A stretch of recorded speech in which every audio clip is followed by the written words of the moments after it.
Rain. That was the first thing. Rain hitting my face hard enough to sting, and salt in my mouth, and something narrow and wet digging into my ribs. I opened my eyes, and the sky was the color of dirty dishwater. I tried to sit up. The world tilted, water came over the edge, and I got a mouthful of ocean for my trouble, because I was lying on a plank, not a boat, not a raft, a plank.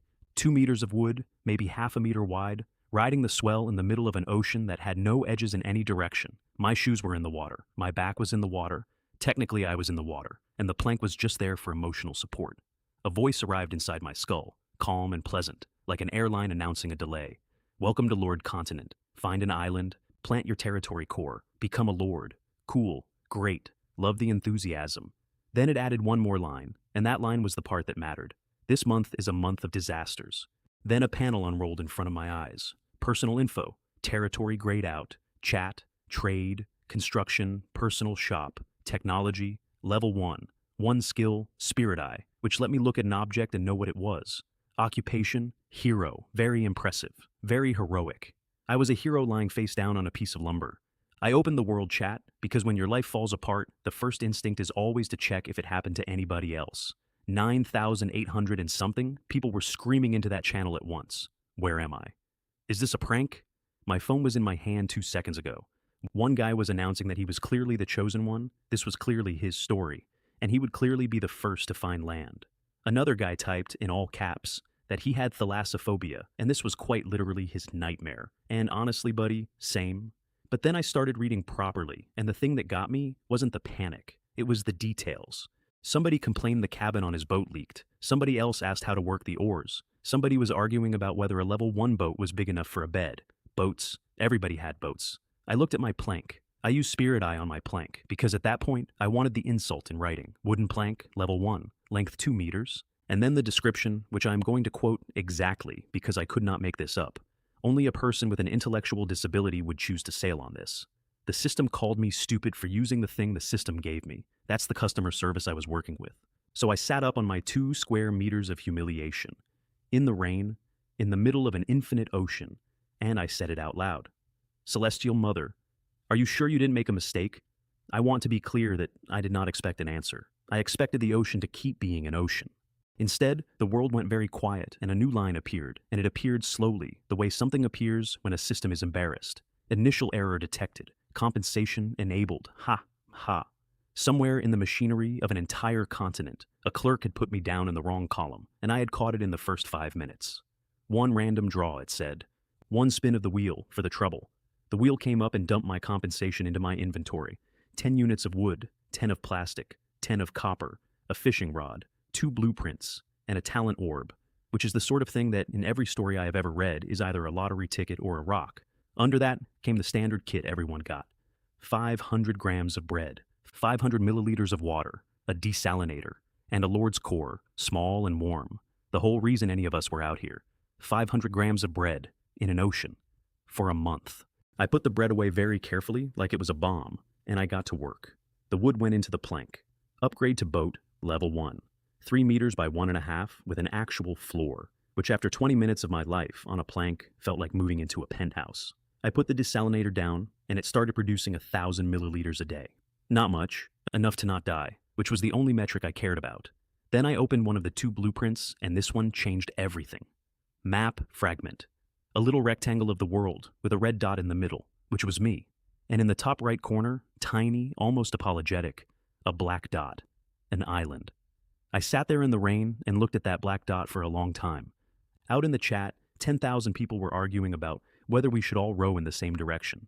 They didn't have a direction. They had an ocean and a lot of opinions. I had a direction. That is not a small difference. That is the entire difference. Everything I did in the next 30 days came out of the fact that I woke up on a plank and knew which way to point it. Right, money. The personal shop only bought one thing, and that thing was fish. Price was level times quality. A white quality level 1, fish sold for 1 white stone. A green one for 2. Wood cost 2 stones a unit, which meant that the exchange rate of my new life was 2 fish equals 1 piece of my house. I dropped the rod in and started pulling. It took most of the afternoon to land 10 fish, 10 stones, 3 units of wood. I fed the wood into the desalinator, and by evening I had a machine that could keep me alive and a boat that could hold the machine. Not a kingdom, but a floor and fresh water beats a plank and a headache. While I fished, I read the shop's weekly special because there was a timer on it, and the timer said 5 days. 5 days, not 7. So, a week here was 6 days long, and I had just learned something about this world for free, which is the cheapest way to learn anything. The special was a tech card, 500 white stones. 500. I had 4. I looked at that number, and I looked at my 10 fish, and I understood the shape of the month ahead. Everything that would save my life had a price tag, and the price tag was always exactly 1 order of magnitude past what I had.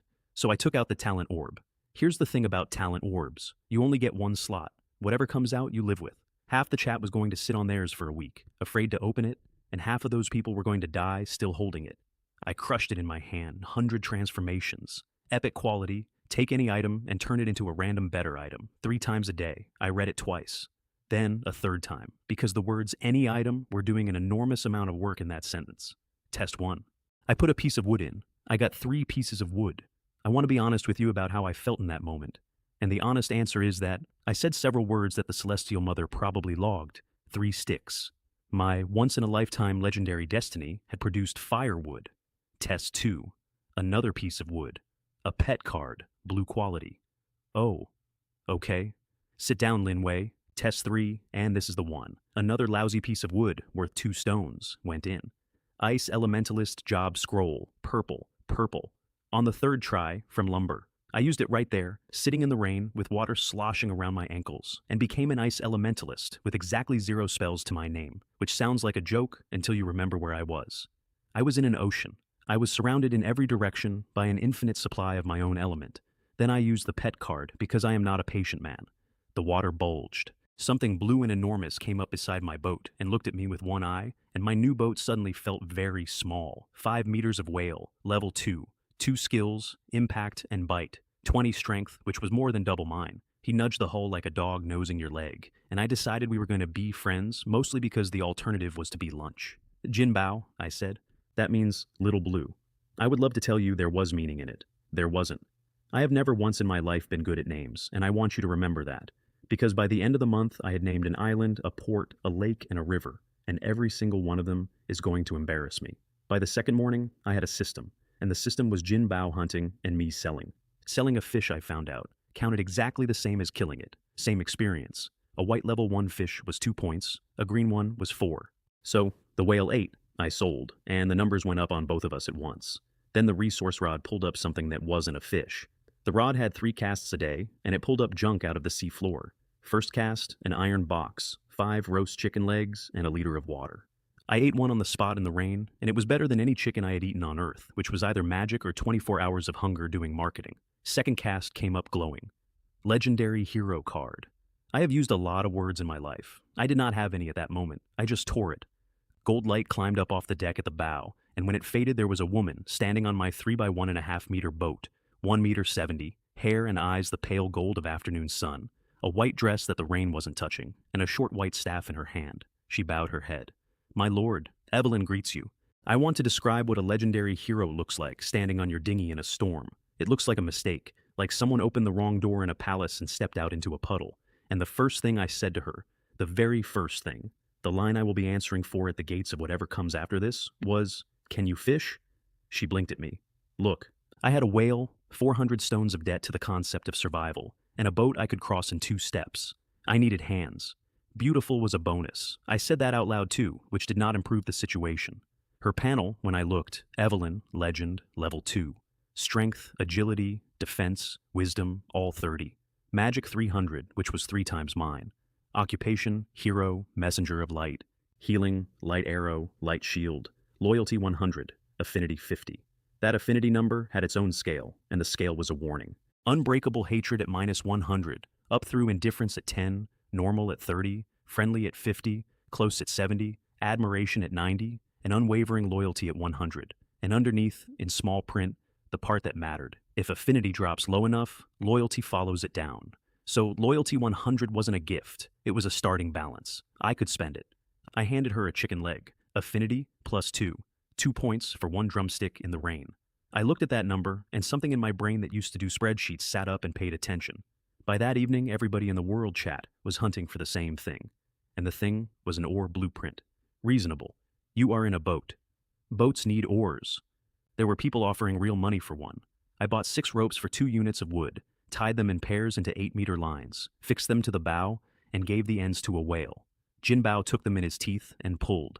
The boat snapped forward hard enough that Evelyn lost her footing and landed against my chest, went red to the ears, and got up so fast she nearly went over the side. And I stood there in the spray with my ropes and my whale doing 4 times what any oar in this ocean was going to do, and I laughed like an idiot. It works. What do I need oars for? Later that night, Evelyn came back from hunting with a blue swordfish. Green quality, level 2, and still moving, so I punched it. Because I am an ice elementalist with no spells and you use what you have. It dropped a skill stone, water arrow, 20% stronger when used by a water or ice class. That's me. I learned it, fired 5 water arrows into the dark, felt my mana bottom out immediately, and grinned anyway, because for the first time in 2 days, I could do something at range other than complain. Evelyn had brought in 35 stones of fish while I was doing that. 35 stones, in one afternoon. Alone. I bought 17 units of wood and dumped everything into the hull. Boat, level 2. 6 meters by 3, with a small wooden cabin on the deck. An actual room, with walls. I built 2 stools out of scrap because I wanted furniture, and I want to be clear that owning 2 stools that night felt like buying a house. Then I pointed the whale at the black dot and we sailed through the night while I slept indoors for the first time. Well, slept is generous. There was 1 cabin, 1 blanket, and 2 of us. And Evelyn spent about an hour finding new ways to sit up very straight and look at the wall. We ate chicken legs. I checked my stats, which had crawled to level 2. 9, 9, 9, and 10 wisdom with 100 magic. 1/3 of hers. My legendary hero could have removed me from the boat with a stern look. Out in the chat, the tone had changed. Sleeping in the rain is misery. I'm scared to sleep alone out here. Someone asked quietly whether anyone else's boat was taking on water. I woke up before dawn because I couldn't move my arm. Evelyn had rolled over in her sleep and put her arm across me and her forehead against my shoulder, and she was breathing slow and even, and she had absolutely no idea. Now, I had 2 options. Option 1 was to wake her, which would have been the polite thing and also the stupidest possible use of a moment. Option 2 was to lie completely still and pretend to be asleep for another 20 minutes. Affinity +3 for tact. Affinity +5 for the contact. The system paid me 8 points to hold still and shut up. Best return on investment I have ever gotten in my life. Then I looked past her shoulder, out the cabin door, and the good mood went away. The rain had gotten worse, not dramatically, just steadily, the way water does when it means it. And there was a finger's depth of it standing on my deck that hadn't been there when we went to sleep. 6 meters of boat. A month of this. If the rain kept climbing at that rate, my house was going to fill up and go down, and I would be back on a plank without even a plank. I got up and started fishing in the dark. By full light, the resource rod had given me 55 units of wood, 10 iron, and a green staff, plus 10 strength and 10% magic. I handed the staff to Evelyn and got 2 more points of affinity, which by then I had stopped being surprised by and started budgeting for. Then the sky spoke, and everyone heard it. Announcement. This week's weather is rain. Announcement. The survival point ranking is now open. Rewards at the end of the week. Announcement. A newcomer bonus is available. 3 hours of underwater breathing and the ability to submerge your vessel. Announcement. Develop your territory. Then the ranking came up and I read my own name at the top of it. First, Lin Wei, 170 points. Second place was a man named Gareth with 70. Third, 69. Fifth, 60. I had more than double the second place on day 2 from a plank. The world chat did what world chats do. Who is Lin Wei? Where did that number come from? Is that a bug? One person said, with enormous confidence, that it had to be a display error. I didn't answer. I had a leak to worry about. Because right about then, Evelyn pulled something out of the water and brought it over, and I saw her face and knew before I read it. Ship drainage technology. A blueprint. The exact thing that would keep my boat from filling with water. And to use it, I had to unlock ship technology first, which cost a tech card, 500 white stones, and then another 200 to actually build it, 700 stones to not drown. I stood in the rain, holding a piece of paper that was worth my life, and I did the arithmetic, and I said the thing I would end up saying about 40 more times that month. A lot of people are going to die today. Then I checked the regional channel because I wanted to know how badly I was wrong. 9,841 people left. We'd started at 10,000, it was day 2, and the rain hadn't even properly started yet. So I did the only thing you can do when the price of survival is 700 and you have 60. I went under. The newcomer bonus let me submerge. And when I hit the button, a spindle of light closed around the boat, rated to hold up to 60 units of force. Evelyn took my hand. Jin Bao went down first, and we followed him into the dark. I had spent 2 days on top of that ocean, thinking it was empty. Down there, it was a city. Fish that glowed from the inside, drifting in slow columns. Fish that crackled with current, lighting up whole patches of water blue. Black sludge crawling along the rocks like it had opinions. And then, because this world enjoys itself, polar bears. Underwater. Swimming through a kelp forest with all the calm of a man walking his dog. And monkeys. I want to stress that. There were monkeys down there. Then Jinbao found a school. 300 or 400 white fish, level 2, packed so tight they moved like one animal. The whale went through them like a bus through a hedge. Evelyn put light arrows into the edges of it. I threw water arrows until my mana quit, and then I just watched, and when it was done, we had 30 bodies floating up around us, 60 stones, in about 4 minutes. And I learned the rule that would run my entire month. Experience only comes off things at your level or above. Kill 100 fish weaker than you, and you get money and nothing else. Kill one thing bigger than you, and you climb. By the time we surfaced, Jin Bao was level 4 and 10 meters long. Evelyn had gone 3, then 4. I was level 3, 13 across the board, and I'd figured out something else besides. Every level, an item drop is worth points to the ranking. White is 1, green 2, blue 3, epic 4, legendary 5. Which is why the man with the epic talent and the legendary hero on day 2 was sitting on top of 10,000 people with a number they thought was a bug. We went back down after lunch, and that's when I met something that wanted to eat us. I noticed it because of what was missing. 1 minute there were fish in every direction, and the next there was nothing. No glow, no movement. Just water, and a ridge of black rock, and a silence that had a shape to it. I opened my mouth to say get back, and a shadow came off that ridge like a thrown spear, and punched 2 holes clean through my whale. Evelyn had a shield up before I'd finished flinching. That is the only reason I still have a whale. The second pass came in at the same speed and hit the light and stopped dead. Hemingway. Purple quality, level 6, 40, 41, 40. Stealth, ray, charge, extreme speed. Level 6 against my 3. Purple against my nothing. And it was fast enough that I never actually saw it move. I only saw where it had been. So I didn't fight it. I annoyed it. I sat behind Evelyn's shield and threw water arrows at it. Little ones. Pathetic ones. The kind of damage that doesn't register as damage, just as disrespect. And it worked, because whatever that thing was, it had a temper. It stopped circling and started charging, and every charge ended with its face in a wall of light, and every time it hit, it hung there for half a second, stunned by its own enthusiasm.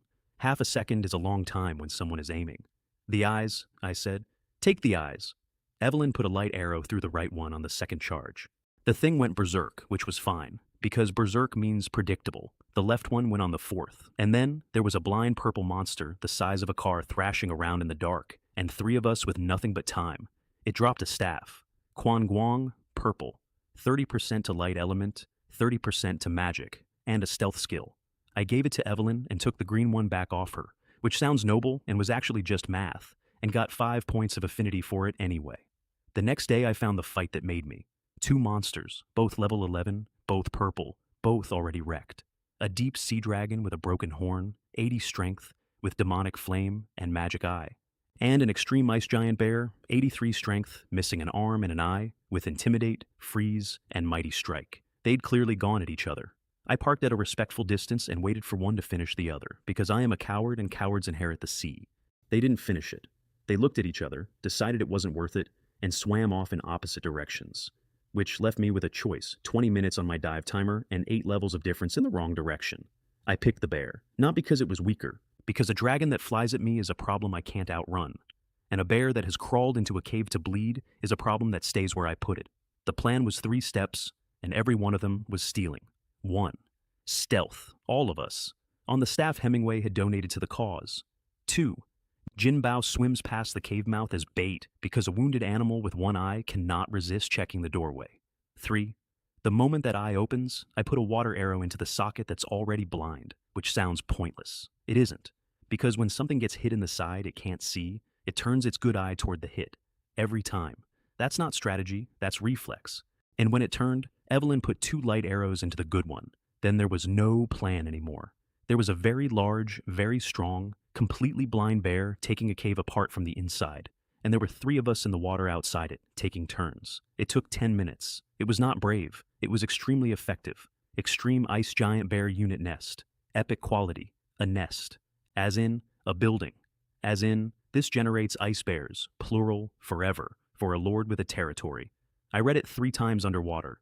I did not have a territory. I did not have an island. I had a 6-meter boat and a black dot in the corner of a map. And I was now carrying a machine that made monsters for a kingdom that did not exist.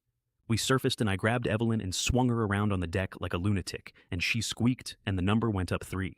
Affinity 70. Close. That night, I counted the take, and the take was absurd. 15 wood, 8 plastic, 3 copper, 15 cotton, 2 cloth, blueprints for a boiler and a stove, and 1,300 white stones. 1,300.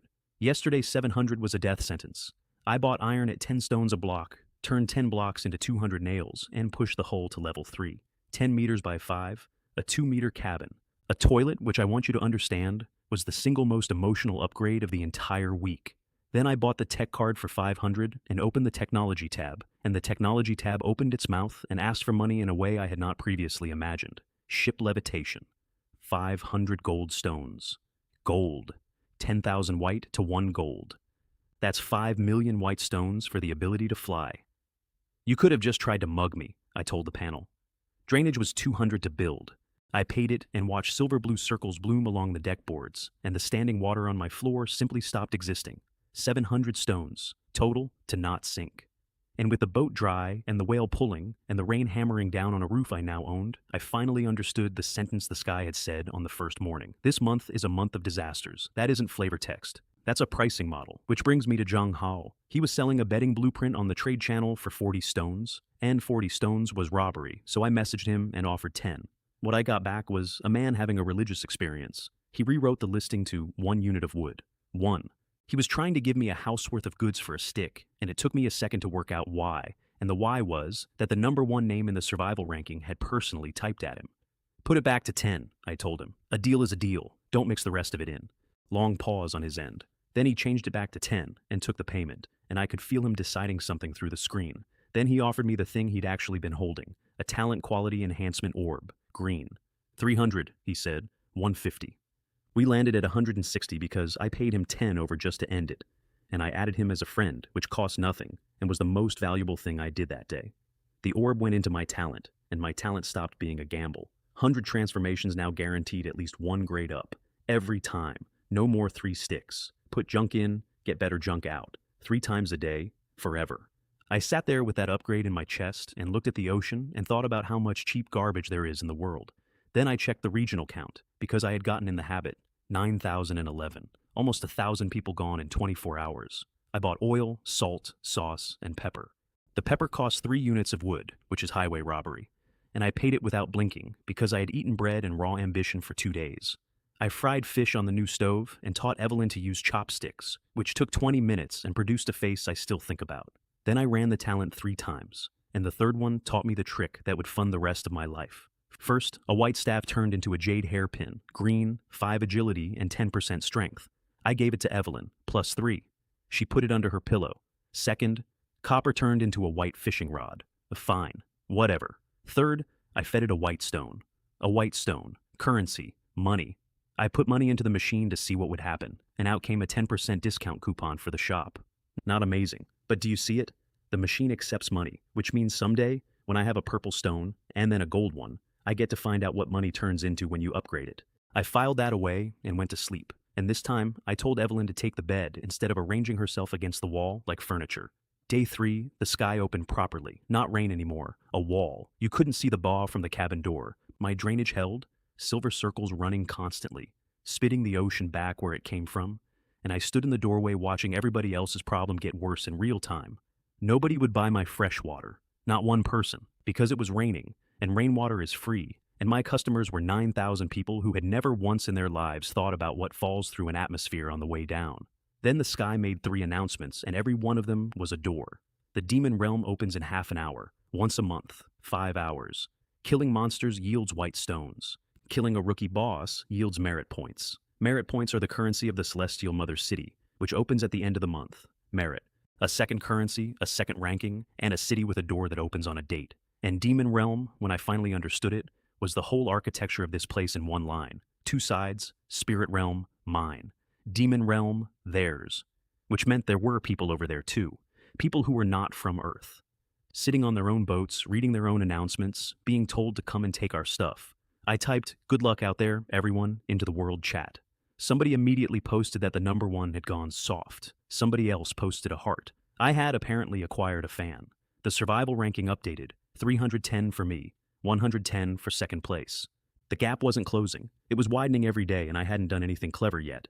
The arch showed up right in front of the boat, green, taller than the mast.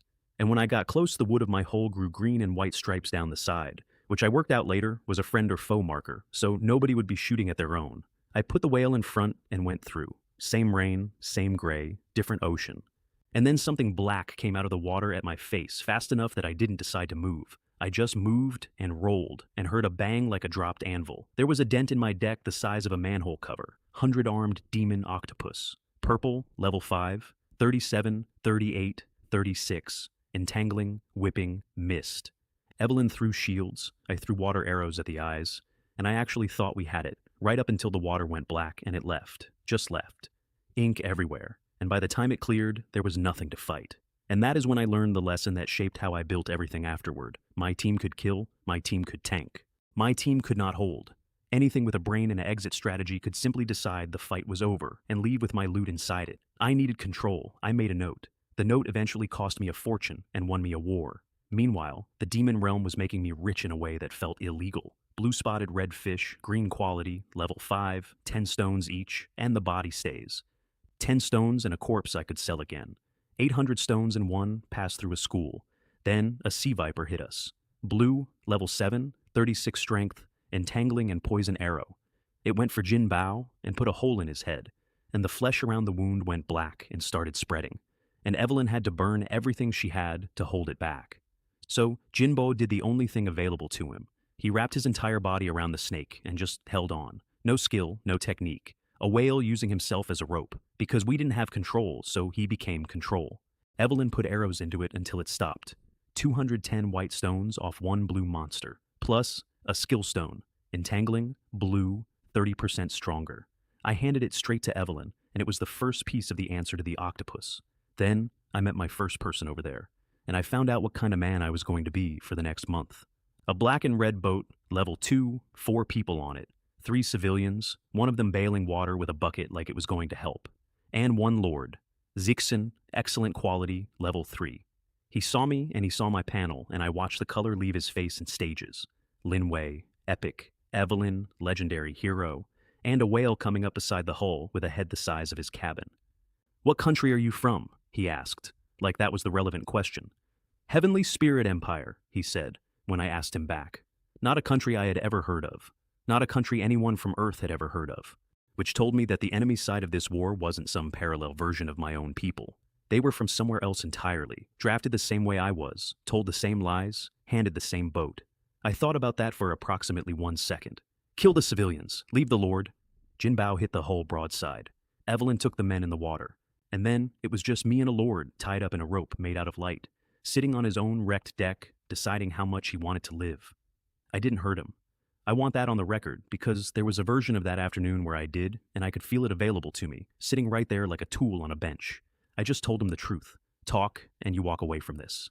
Don't, and the rope stays on. He talked. 66 merit points, 660 white stones, and everything he had. A territory core, a wall blueprint, an arrow tower blueprint, 36 plastic, 12 iron, 321 stones.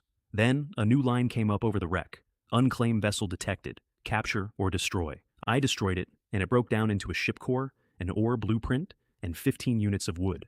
And I stood there holding an ore blueprint that 400 people were currently begging for in the world chat, and I put it in a drawer. That was the first man I killed out there. Or 4, depending on how you count. And I have stopped pretending I don't count. The second one was worse, and the second one wasn't even a demon. She was one of ours. Spirit Realm. Serena, excellent, level 4, 6th in the survival ranking, with an orc hero named Gorok, who looked like a lion had been given a gym membership. And she was in trouble, because a red jellyfish 5 meters across had her boat wrapped up. She saw us coming and screamed my name across the water. "Lin Wei, help!" So I turned toward her, because that is apparently what I do. And her orc threw something, a pink sphere, arcing over the gap between our boats, and Evelyn put an arrow through it in midair on pure instinct, and pink mist went everywhere. And the jellyfish stopped caring about Serena and started caring about me. It was a bait, a little charm that transfers a monster's attention to whoever it lands on. She hadn't called me over to be saved. She'd called me over to be a target. I looked across the water, and she was smiling. Actually smiling, the way you smile when a plan lands. And her orc was already back on the oars. Red lotus jellyfish. Blue, level 6. Confusion and entanglement.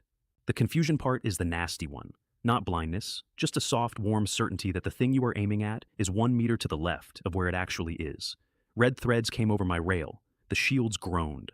Evelyn bound it with light ropes, and we cut it apart. And it dropped a confused skill stone, which I gave to her, +3. And then I told Jin Bao to go get the rowboat. He caught them in under 2 minutes, because of course he did. They were paddling with sticks, and I had a whale. 500 stones, Serena said. Take it and let me go. You're brushing me off like I'm a beggar.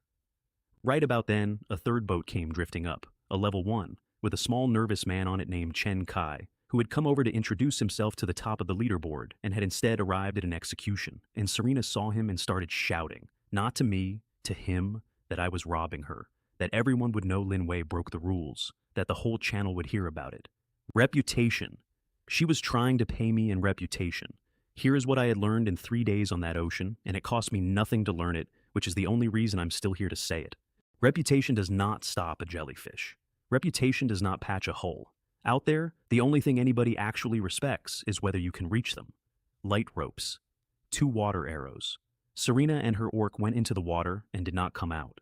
And Chen Kai stood on his little boat 6 meters away with his mouth open. That should have been the end of it. It wasn't, because the ocean has a sense of timing. A blue shape came straight up out of the water at Evelyn's back. I did not think about it. I grabbed the thing out of the air and took it down onto the deck with me, and its claws went through my forearm like the arm was a suggestion. Purple snow fox. Level 8. 55, 58, 56. Freezing, ice shield, claws, bite. Nearly twice my numbers in every column. And then I found out what a legendary hero looks like when she is angry. Evelyn did not shield. She did not heal. She burned the ice off that thing with light, then hit it with confuse and 2 stacked entangling bindings. 68 units of holding power, and a purple level 8 monster could not tear its way out. And then she shot it. Not once. Not twice. She emptied everything she had into it at 4 meters until there was nothing left to shoot. It was over in about 10 seconds. Chen Kai made a small noise. Then she came and knelt down and started healing my arm. And her hands weren't steady, and her eyes were red. I failed to protect my lord, she said. And my lord shielded me. It's a scratch. I put my hand on her head, which I had never done before and did without deciding to. If it had hit you, that would have been a problem. She didn't say anything. The bleeding stopped and she kept holding my arm anyway. After that, I turned around and did business with a terrified man, and I did it on purpose. Chen Kai offered me a flour mill blueprint, free. He was practically throwing it at me. Name a price. He stared. 100 stones? I paid 100 stones. And then I let him ride along with us for the last half hour of the demon realm, and he collected, and he left with money and a story. Both halves of that were the point. Half the ocean was about to hear that Lin Wei kills lords who set him up, and the other half was about to hear that Lin Wei pays full price to a man who offered him something for nothing. You want people to bring you their good stuff? Then buy the first bones at the price of gold and let them talk about it.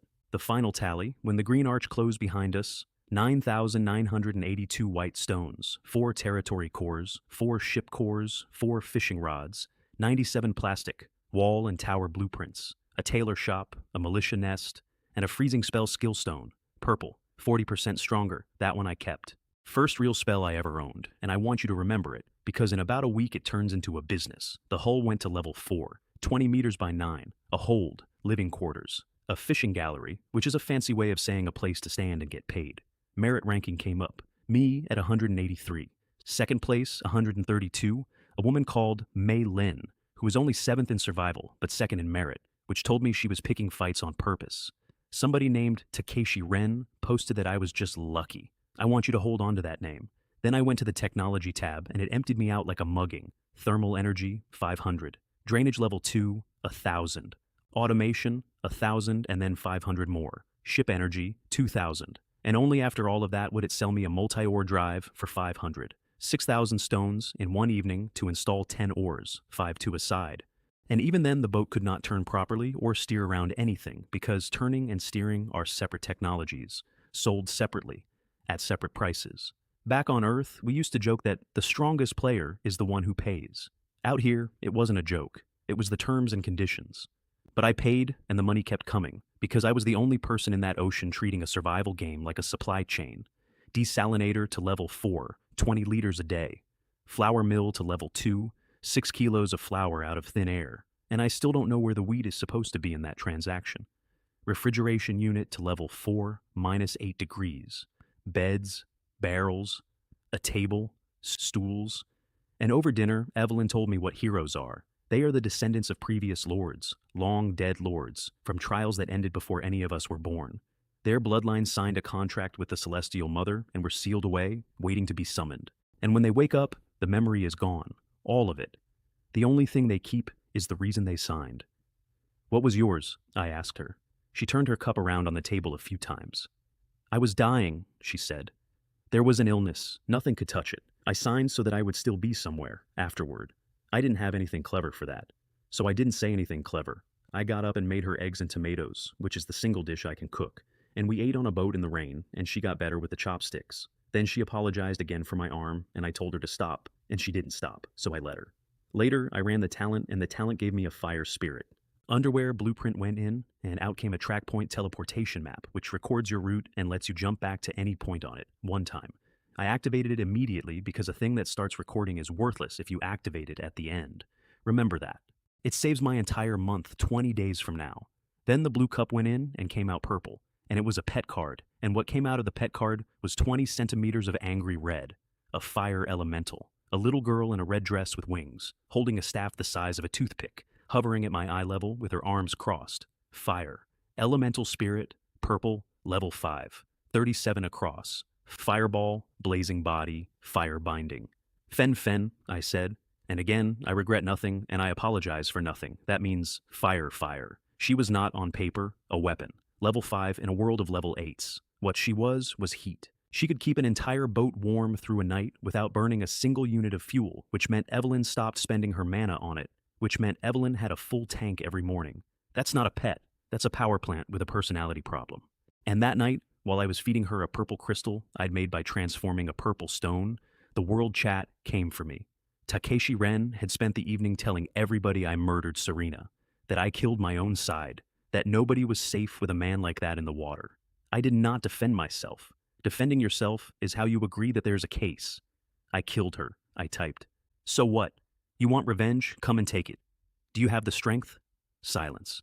A beautiful ringing silence.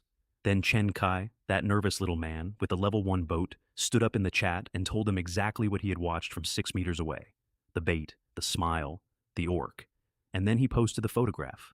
The channel turned around inside of 10 minutes, and Takeshi Ren spent the rest of the night being laughed at by 10,000 strangers. I went to sleep with the rain on the roof and a fire spirit warming the cabin, and I understood something I hadn't before. Out here, the truth doesn't defend you. A witness does. And witnesses are made the same way suppliers are made. You pay them properly, once, in front of everybody. Day 4 started with Evelyn pretending to be asleep. She was terrible at it. Eyelashes going like moth wings, breathing about 4 times too regular. You can look as long as you want, I said, but it'll cost you a kiss.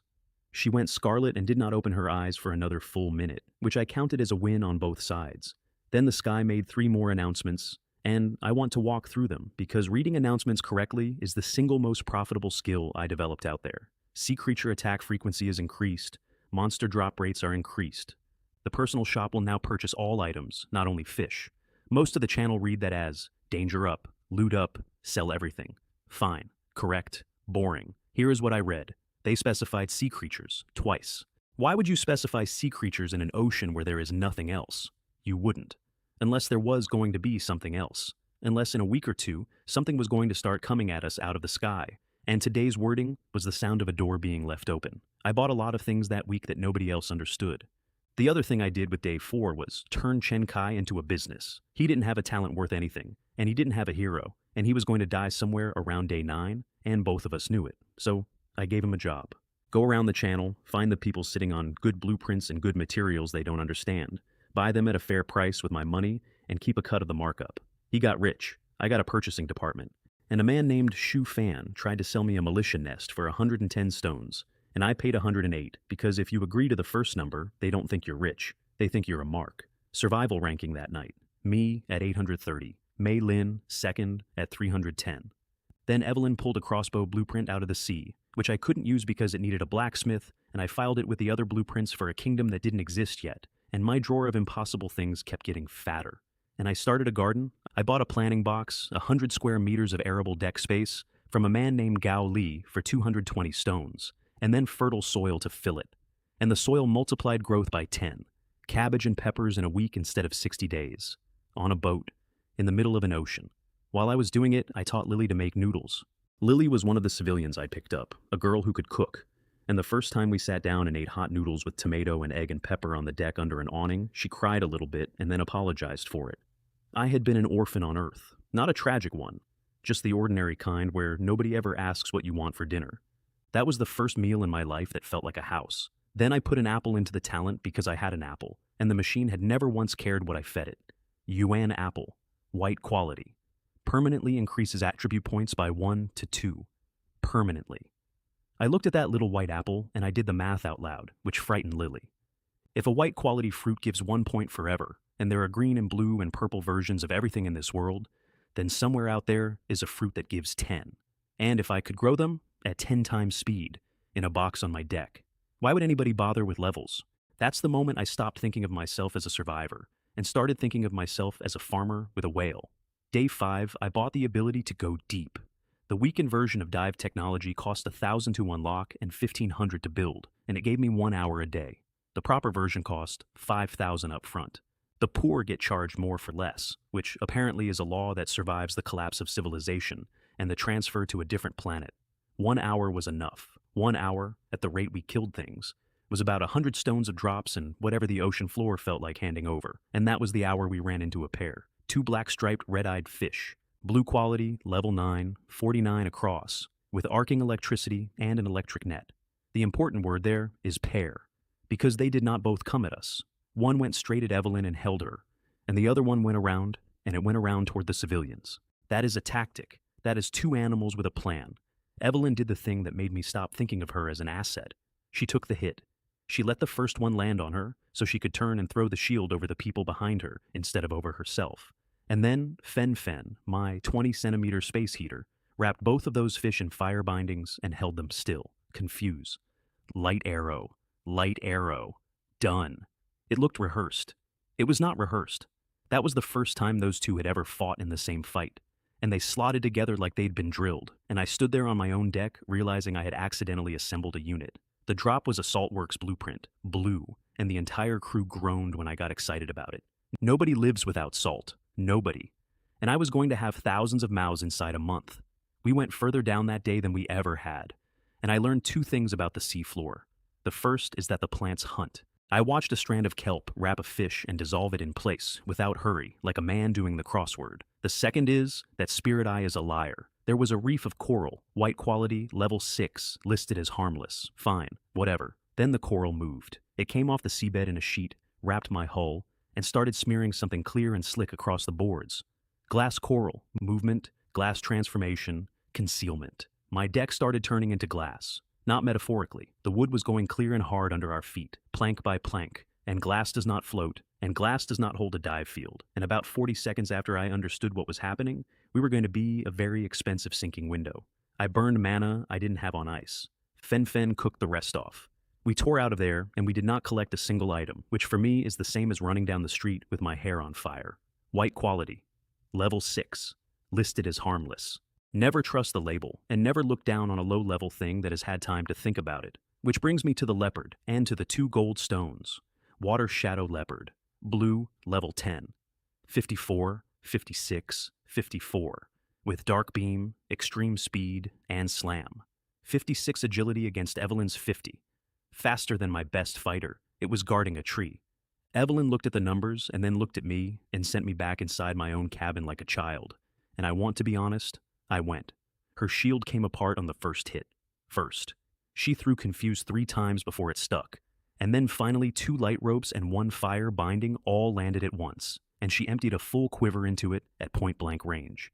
It dropped a Shadowlurk stone, blue, 30% stronger from stealth. And behind it was a Spirit Essence golden fruit tree, 13 fruits on it, every fruit, 3 to 4 attribute points, permanent. And a note, which explained the leopard, a person can only benefit from this once every 4 years, which is why a monster had been sitting on a fortune it could not eat.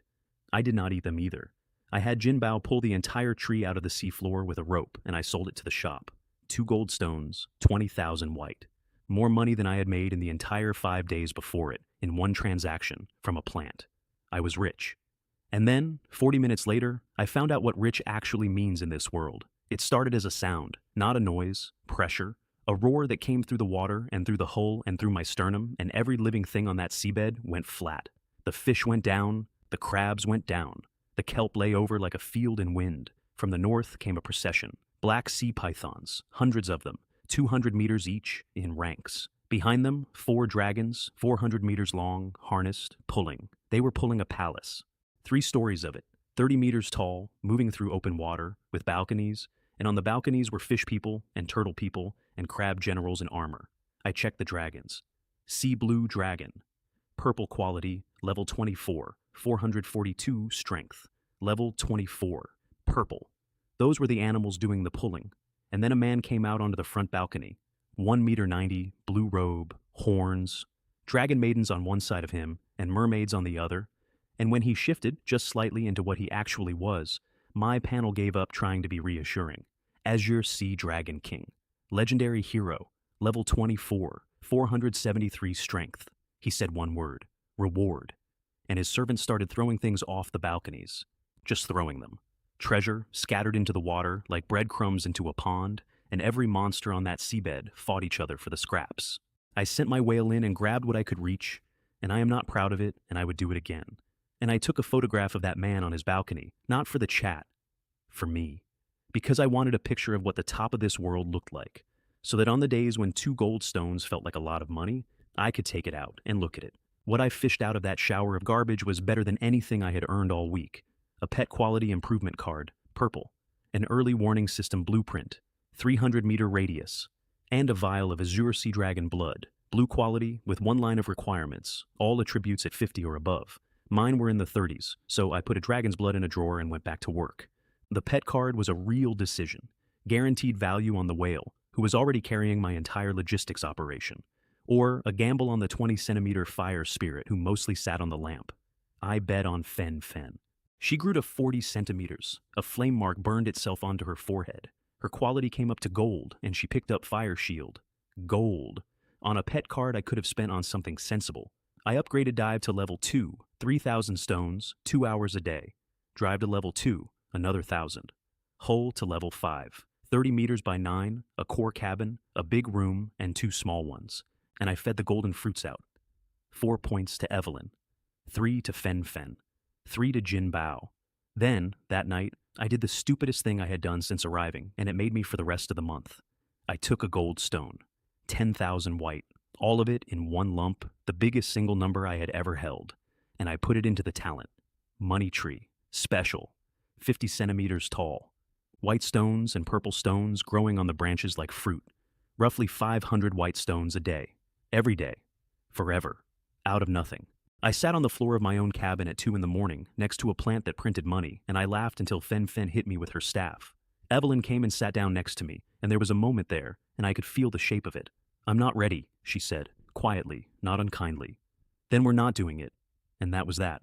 I asked her to drop the "my lord" thing when it was just us, and she thought about it and picked A-Way, and the number moved to 87. Then, at maybe 3 in the morning, Fen Fen woke me up by hitting me in the face with her staff, which is how I learned we were sinking. There was water in the cabin, not a puddle. Water moving, with a current in it. Outside, the rain had stopped being rain and become a solid vertical thing, and the entire deck was under.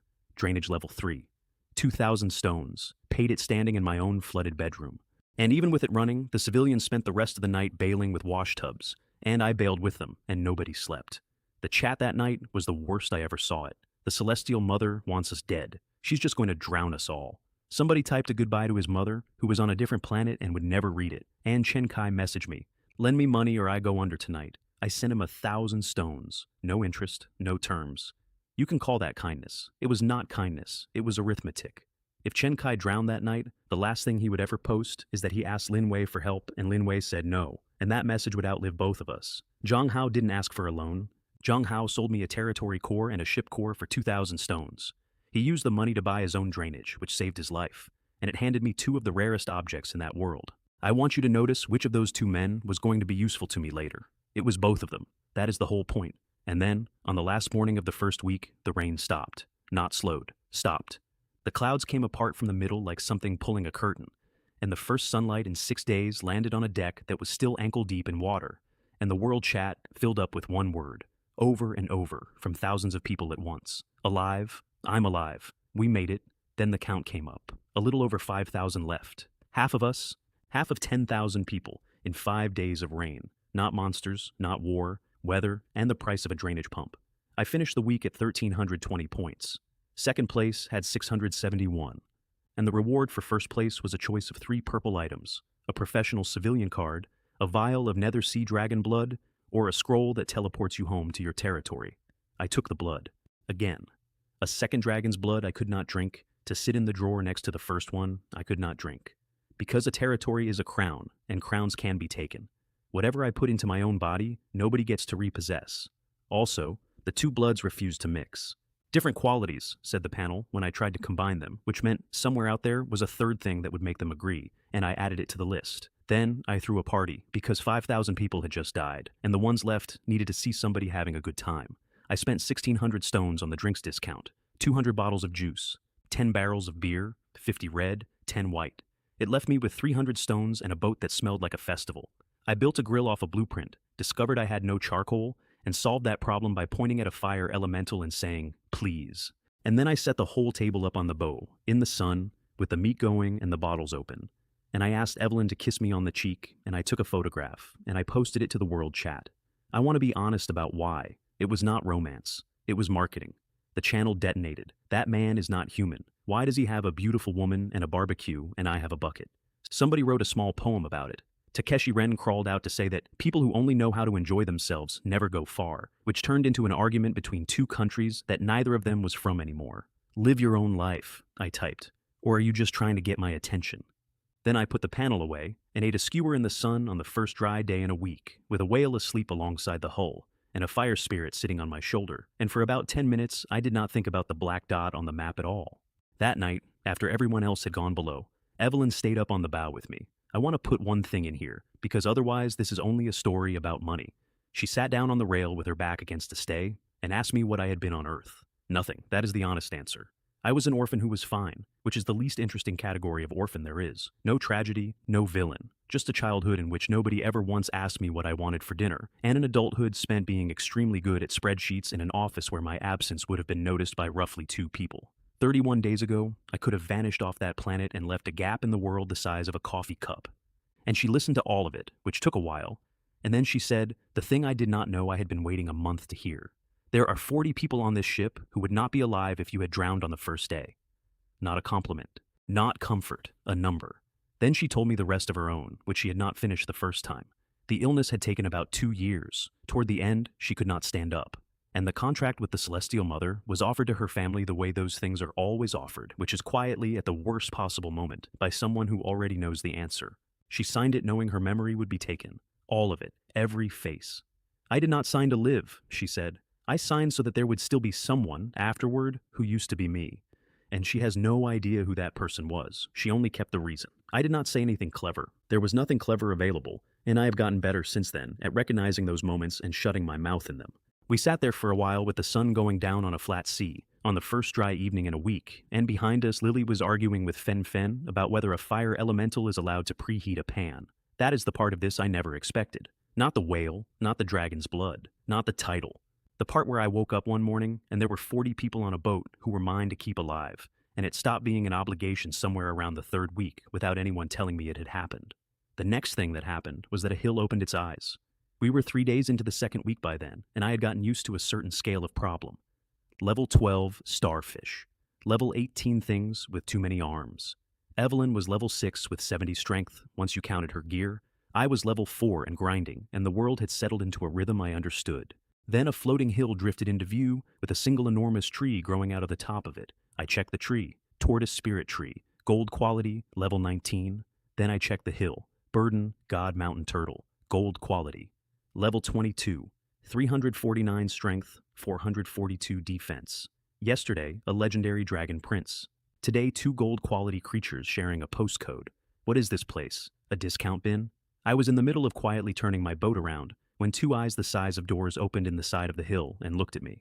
"Young friend, I mean you no harm. I only want to talk." "That's very kind, boss, but I actually have somewhere to be." The current politely turned my ship around and brought it in, which is a wonderful way to be told that your opinion was never part of this. The old man who stepped off the hill was about 1 meter 60, with green eyes and a wooden staff, and he made a table out of nothing, then chairs, then fruit, then wine. And then he explained the world to me, and I want to lay it out flat, because everything I did afterward was built on this conversation. The Celestial Mother picks chosen ones every era, and an era runs somewhere between 1 and 500 years. Before us, it was orcs. Before that, dragons. Before that, the sea peoples. Humans are just this season's crop. There are two celestial mothers, spirit and demon. They used to be one thing, then they split, and then they fought, and their war killed 9/10 of everything alive on that continent. So they made a rule. They don't fight anymore. Instead, they each raise lords, and the lords fight, and whichever side ends up holding more territory decides whose will runs the world. I asked the obvious question. If she wants a strong continent, why does she start us on a plank with 500 grams of bread? Why not just hand out resources? He laughed at me for about 10 seconds. A flower raised in a greenhouse snaps in the first wind. She doesn't want a continent. She wants a continent that is still standing in 1,000 years. He told me the sea beasts aren't part of the treaty at all, which is why a dragon prince can parade through a war zone and nobody stops him. He told me the sea people, the ones who can take human shape, are their own nation with their own politics. And he told me there are 3 cities, the Celestial Mother City of the spirit side, the mirror of it on the demon side, and Chaos City in between, which takes anybody. Then he fed me fruit off his table like I was a nephew visiting for the holidays. Ling Yuan purple essence. Ling Yuan Lan Luo green 3 to 4 points. Zhuan Yuan Zishen blue 5 to 10 points. I ate one and handed the rest to Evelyn and Fen Fen, and he watched me do it and didn't say anything. And I have thought about that silence a lot since. Before I left, I asked him the question I had been carrying since the first morning, which is why any of us. Why pull 10,000 people off one planet and drop them into an ocean on another one with 500 grams of bread each? He poured more wine before he answered, which is how you know a man is about to tell you something he has said before. Because a lord has to be made, and there is no way to make one that does not involve a month of being almost dead. She has tried the other version. Every era, apparently, there is a faction that argues for the gentle method. Supply them properly. Give them islands to start with. Build the cities for them and hand over the keys. And it produces exactly what you would expect, which is administrators. People who are very good at holding a thing that was given to them and completely unable to take one. The continent does not need caretakers, he said. It has plenty. The continent needs someone who has already decided, at least once in the dark, that he is going to survive whatever this is. Then he asked me a question back, which I was not expecting. He asked what I had done on the first day. I told him about the plank, and about asking out loud whether she had made a mistake, and about the apology, and the compensation, and the talent orb. And this enormous ancient turtle in a small human body put his cup down and laughed until he had to wipe his eyes. 9,999 people were given a boat, he said, and the one who was given nothing was the only one who thought to complain to the management. I have turned that over a great many times since, because he was not congratulating me on being clever. I have met genuinely clever people since then, and I am not one of them. What he was pointing at is that everybody else on that ocean accepted the terms of the situation, which is a completely reasonable thing to do when a voice from the sky hands you a boat and a job. I did not accept the terms because I did not have a boat. The unfairness was so total, so immediate, and so specific that it did not occur to me to treat it as normal. The Celestial Mother made one clerical error in 10,000, and by pure accident, she made it on the one man who was going to argue about it. And every single thing I own, from a whale to a dead world, came out of that argument. When I left, he gave me 2 parting gifts. A purple turtle spirit, which raises the quality of a sea creature, and a bottle of mother essence. I gave the spirit to Jin Bao. My whale, who had been with me since the 3rd hour of the first day, went purple, and grew, and came up out of the water with a new skill called Thunder Sword, and an expression I can only describe as smug. Second week, the sky opened an arena, random opponents betting, and a rule in bold. Nobody dies in the arena. Points for wins, a shop that only takes points, and top 10,000 qualify for something called the Interworld Tournament at the end of the week. I bought a mask on the way in, because by then, people knew my face. My first match was a man named Lei Yu, level 5, with an axe in a desert. I froze his feet. "Stop," he said. "I concede. 10 points. Second match, same. Third, same." It turns out that a purple-grade freezing spell against people who spent the week fishing is not a fight. It's a customer service interaction. While I was in there, I met a girl called Sylvie. Small, short green hair, gold mask, extremely annoyed at being called small. Her talent was in her eyes, which meant masks and stealth simply didn't work on her, which meant she was walking around that arena finding invisible people for fun. She was 25, and she took it very badly when anyone treated her like a child, so naturally I did, and she added me anyway, and I watched Takeshi Ren fight. Two daggers disappearing and reappearing behind people, and everyone in the stands thought it was space magic. It wasn't. If you watch the ground, you could see it ripple. It was Earth. Earth. In an ocean world. That poor man had drawn the single worst hand at the table and had no idea, and it explains something about my own luck that I hadn't understood until that second. My ice class had been rated purple, and I'd assumed that was generosity. It wasn't. Out here, water is the whole map. My element was worth more because of where I was standing. Location is a stat. Nobody tells you that. Then the disaster of the second week arrived, and it was heat. Not sun. Heat. The kind that sits on a metal deck and makes the air over it wobble. The whole cooling branch of the technology tree was locked, and in the shop, right on schedule, 2 items. A thermostat for 500, weekly special, and ice. Ice, 10 white stones per cubic meter. That's the trap. You buy ice, and you keep buying ice, and the thermostat only slows down how fast you have to buy the next block, cutting with a blunt knife forever at 10 stones a slice. Except, I am an ice elementalist, with a purple grade freezing spell, sitting on an infinite quantity of seawater. I listed mine at 9, 1 stone under the shop, not 2, not 5, 1. Enough that no rational person buys from the Celestial Mother, and not so much that I look desperate.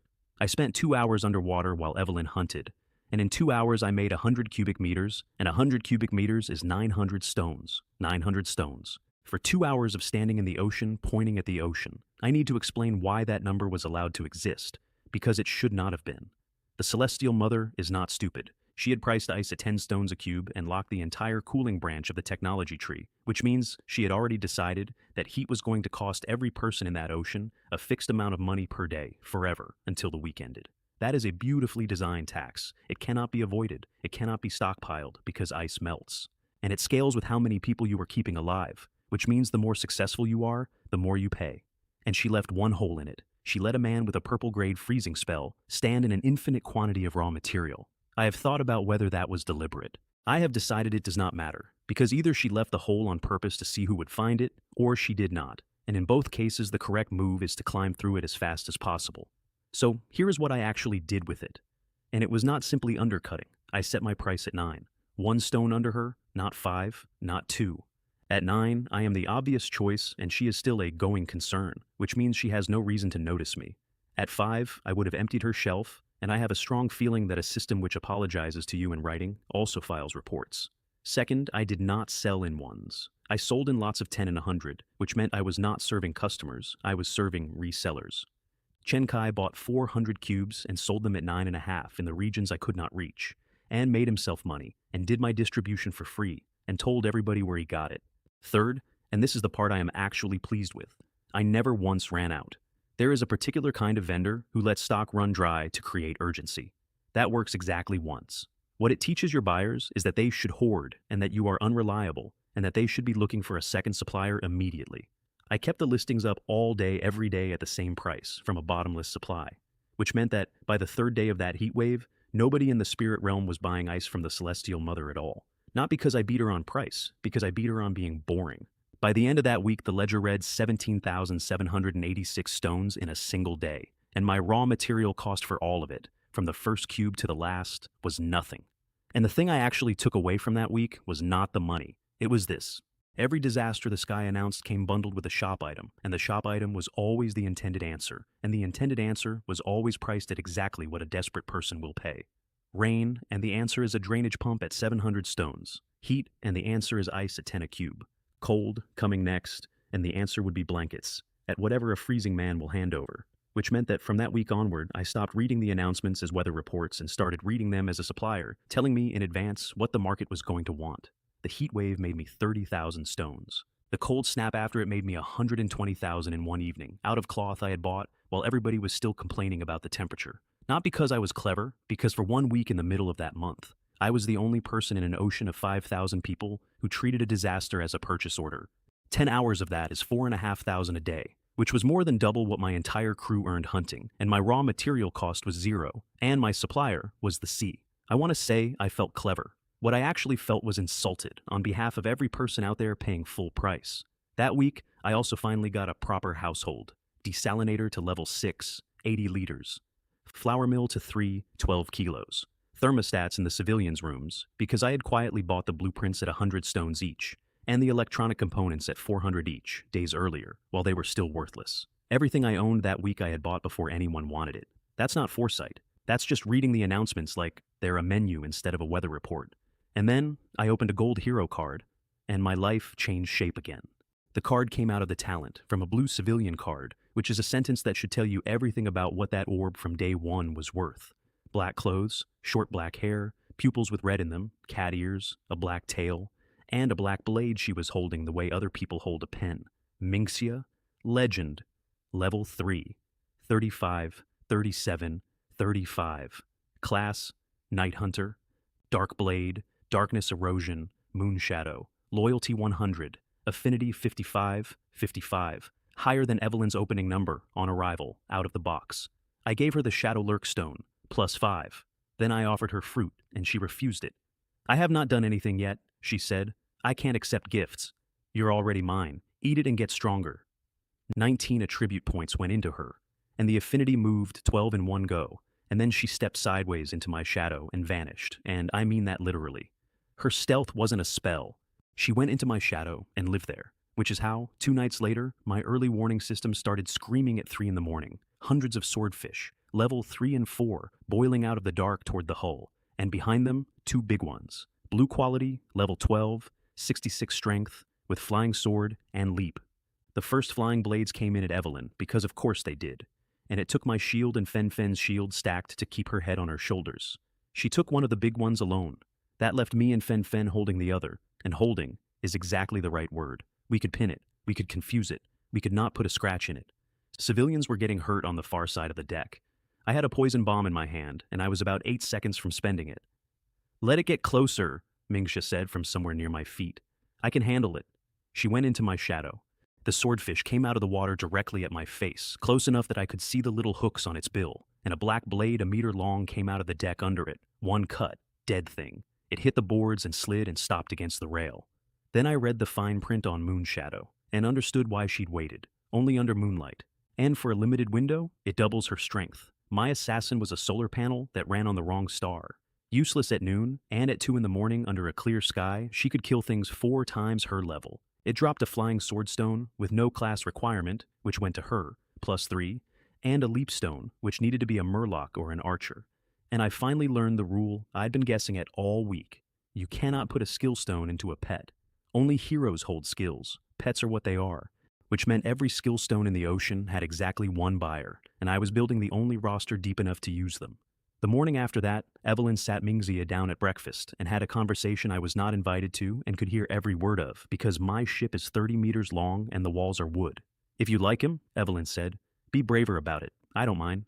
Mingxia said nothing at all, in a way that took about 4 minutes. I ate my noodles and studied the horizon like a man who had suddenly developed an interest in weather. Then the talent handed me something that reorganized my entire roster. Hero Job Change card. Special quality. It gives a hero a class, and a class means growth, and growth means no quality ceiling. I could have used it on Mingxia. I could have used it on myself. I used it on the 20-centimeter fire spirit who mostly sat on the lamp. Fire Elemental Spirit. Legendary. Class. Hero and Fire Elementalist. Loyalty 100. Affinity 100. Fen Fen grew about 4 centimeters and spent the rest of the day flying laps around the mast in a state of visible personal triumph, occasionally setting things on fire out of enthusiasm. Everybody on that boat thought I'd wasted it. I'd like to jump ahead for 1 sentence and tell you that 10 days later, that decision killed a level 29 Legends murderer and put a black flame in my crew, and then I'll come back. Because first, I had to sell ice. I put it up in lots, tens and hundreds, at 9 stones a cube, and I went into the world chat and shouted about it like a man selling melons off a truck. It vanished. Not sold. Vanished. Linway's ice is the same as the shop's, but a stone cheaper. I took 50. Somebody bought 200. Somebody bought 400 and resold them at 9.5, and good luck to him. Then Sylvie messaged me privately and asked for 100 cubes, direct as a friend. I said no. She was extremely annoyed, and I let her be annoyed. And here are the 3 reasons in the order I thought of them. 1, that money means nothing to her, so the favor is worth nothing to her either. 2, Cheap ice keeps people in the spirit realm alive, and every one of them is a person who might be useful later. And 3, Chen Kai was standing right there, and Chen Kai was going to tell the entire ocean that Lin Wei makes the number 4 in the world queue up like everybody else. That last one is worth more than 100 cubes of ice. That last one is worth 100,000. Zhang Hao. I did sell 50 cubes straight away, because Zhang Hao had once refused to overcharge me. The day closed at 17,786 stones. 10,000 of them went straight into the hull, and the hull stopped being a boat. Tower ship, level 1. 45 meters by 15, 2 decks, a kitchen, an observation platform, a wheel. I stood up on that platform in the heat and looked down at a vessel that had started life as a piece of driftwood the system had apologized for. And then I read the next upgrade requirement and laughed out loud. Ship core, not stones, a ship core. You cannot buy your way past this line. You get ship cores by killing lords. The Celestial Mother had built a wall in the middle of my growth curve and written on it, "From here, you take it off somebody." That night, the talent gave me 3 things, and every single one was for a kingdom I didn't have. A leap stone became a professional temple, purple, a building that changes people's professions. To build it, 1,000 units of ancient wood, 1,000 refined iron, 500 gold, and gemstones of 5 elements. I had none of those, and nowhere to put it. I filed it under foundations of a future that has not happened yet, which by then was my thickest drawer. A mine blueprint became an element converter, purple. Feed it anything with an element in it and get an elemental gem or a purple crystal, which is a boring sentence that means Fen. Fen now eats forever, for free. And a talent orb became a mutation orb, which was useless because my talent slot was full, and the second slot only unlocks at level 13 and the third at 25. And the ranks go soldier, sergeant, general, king, emperor. And I was a very long way from any of that. I kept it anyway. 10 days later, I traded it to Mei Lin, and it made me legendary, so. In the arena that night, I nearly lost for the first time. A man called Kieran, level 6, big, dark, spiked club, a talent called Brute Force, and a Berserker class. I froze him. He broke the ice. With rage, he got angrier, and the ice came apart. And I want you to understand that I had spent a week believing the freezing spell was an answer rather than a delay. He came through it and put that club into me on his way down, and I coughed blood on the arena floor and won on points by about 1 second. Lesson written down that night. Make sure the thing is dead, personally, with your own eyes. Sylvie, who had watched, proposed an alliance for the Interworld tournament and sent me a binding rope, Blue, which teleports 2 people to the same spot when the battle starts. I took it, which is how I ended up in the front row of a war. But before the war, there was a shark, and the shark is where Fen Fen stopped being a lamp. I was below decks making ice. Evelyn took the hunt out without me, which she had started doing that week, and the thing that came at her was 12 meters long, blue-skinned with purple-black stripes and a black horn on its head. It hit Jinbao first and crippled him in one pass. Evelyn got the civilians off the rail. Then she and Fen Fen held it.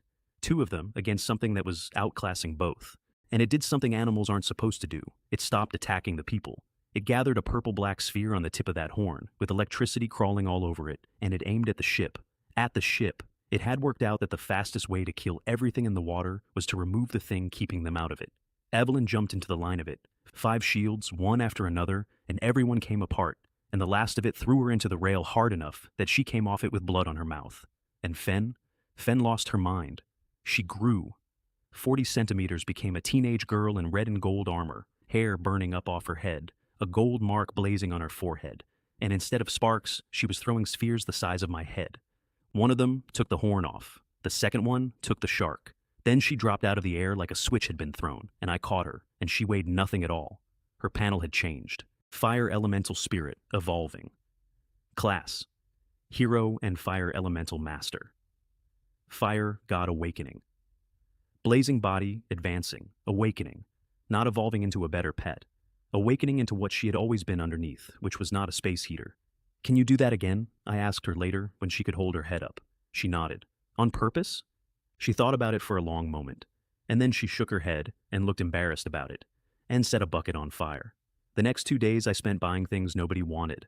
The drops that week included a small gemstone mine card, a smithy blueprint that needed fire gems, a healing potion recipe, an alchemist summoning card in purple, and a radiator blueprint. White quality, described as suitable for heating during cold weather. A radiator. In a heat wave. Filed under, nobody wants this. Which is exactly why I read it twice. Because the shop does not stock things at random. It stocks the disaster that's coming. The heat wave was in its last 2 days, and the machine had just started quietly putting winter goods on the shelf. I spent 8,000 stones on blanket blueprints, padded coat blueprints, cloth and cotton. At the exact moment those items were the least valuable objects in that ocean. The talent turned a blanket blueprint into a multifunction heated blanket, which needed electricity, which I made a note about.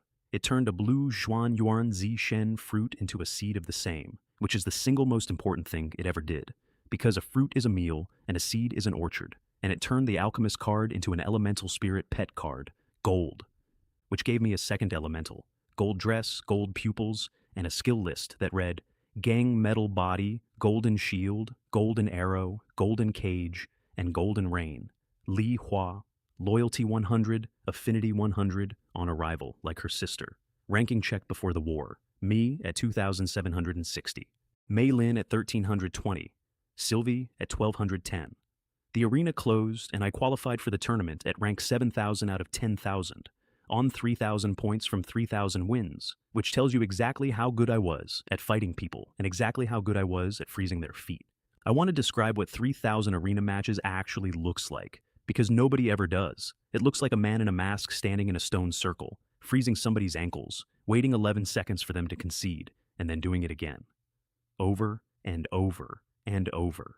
There were people in that arena with beautiful builds, a man who fought with 2 hammers and put on a genuine show, a woman who could turn into smoke for 4 seconds at a time and used every one of them perfectly.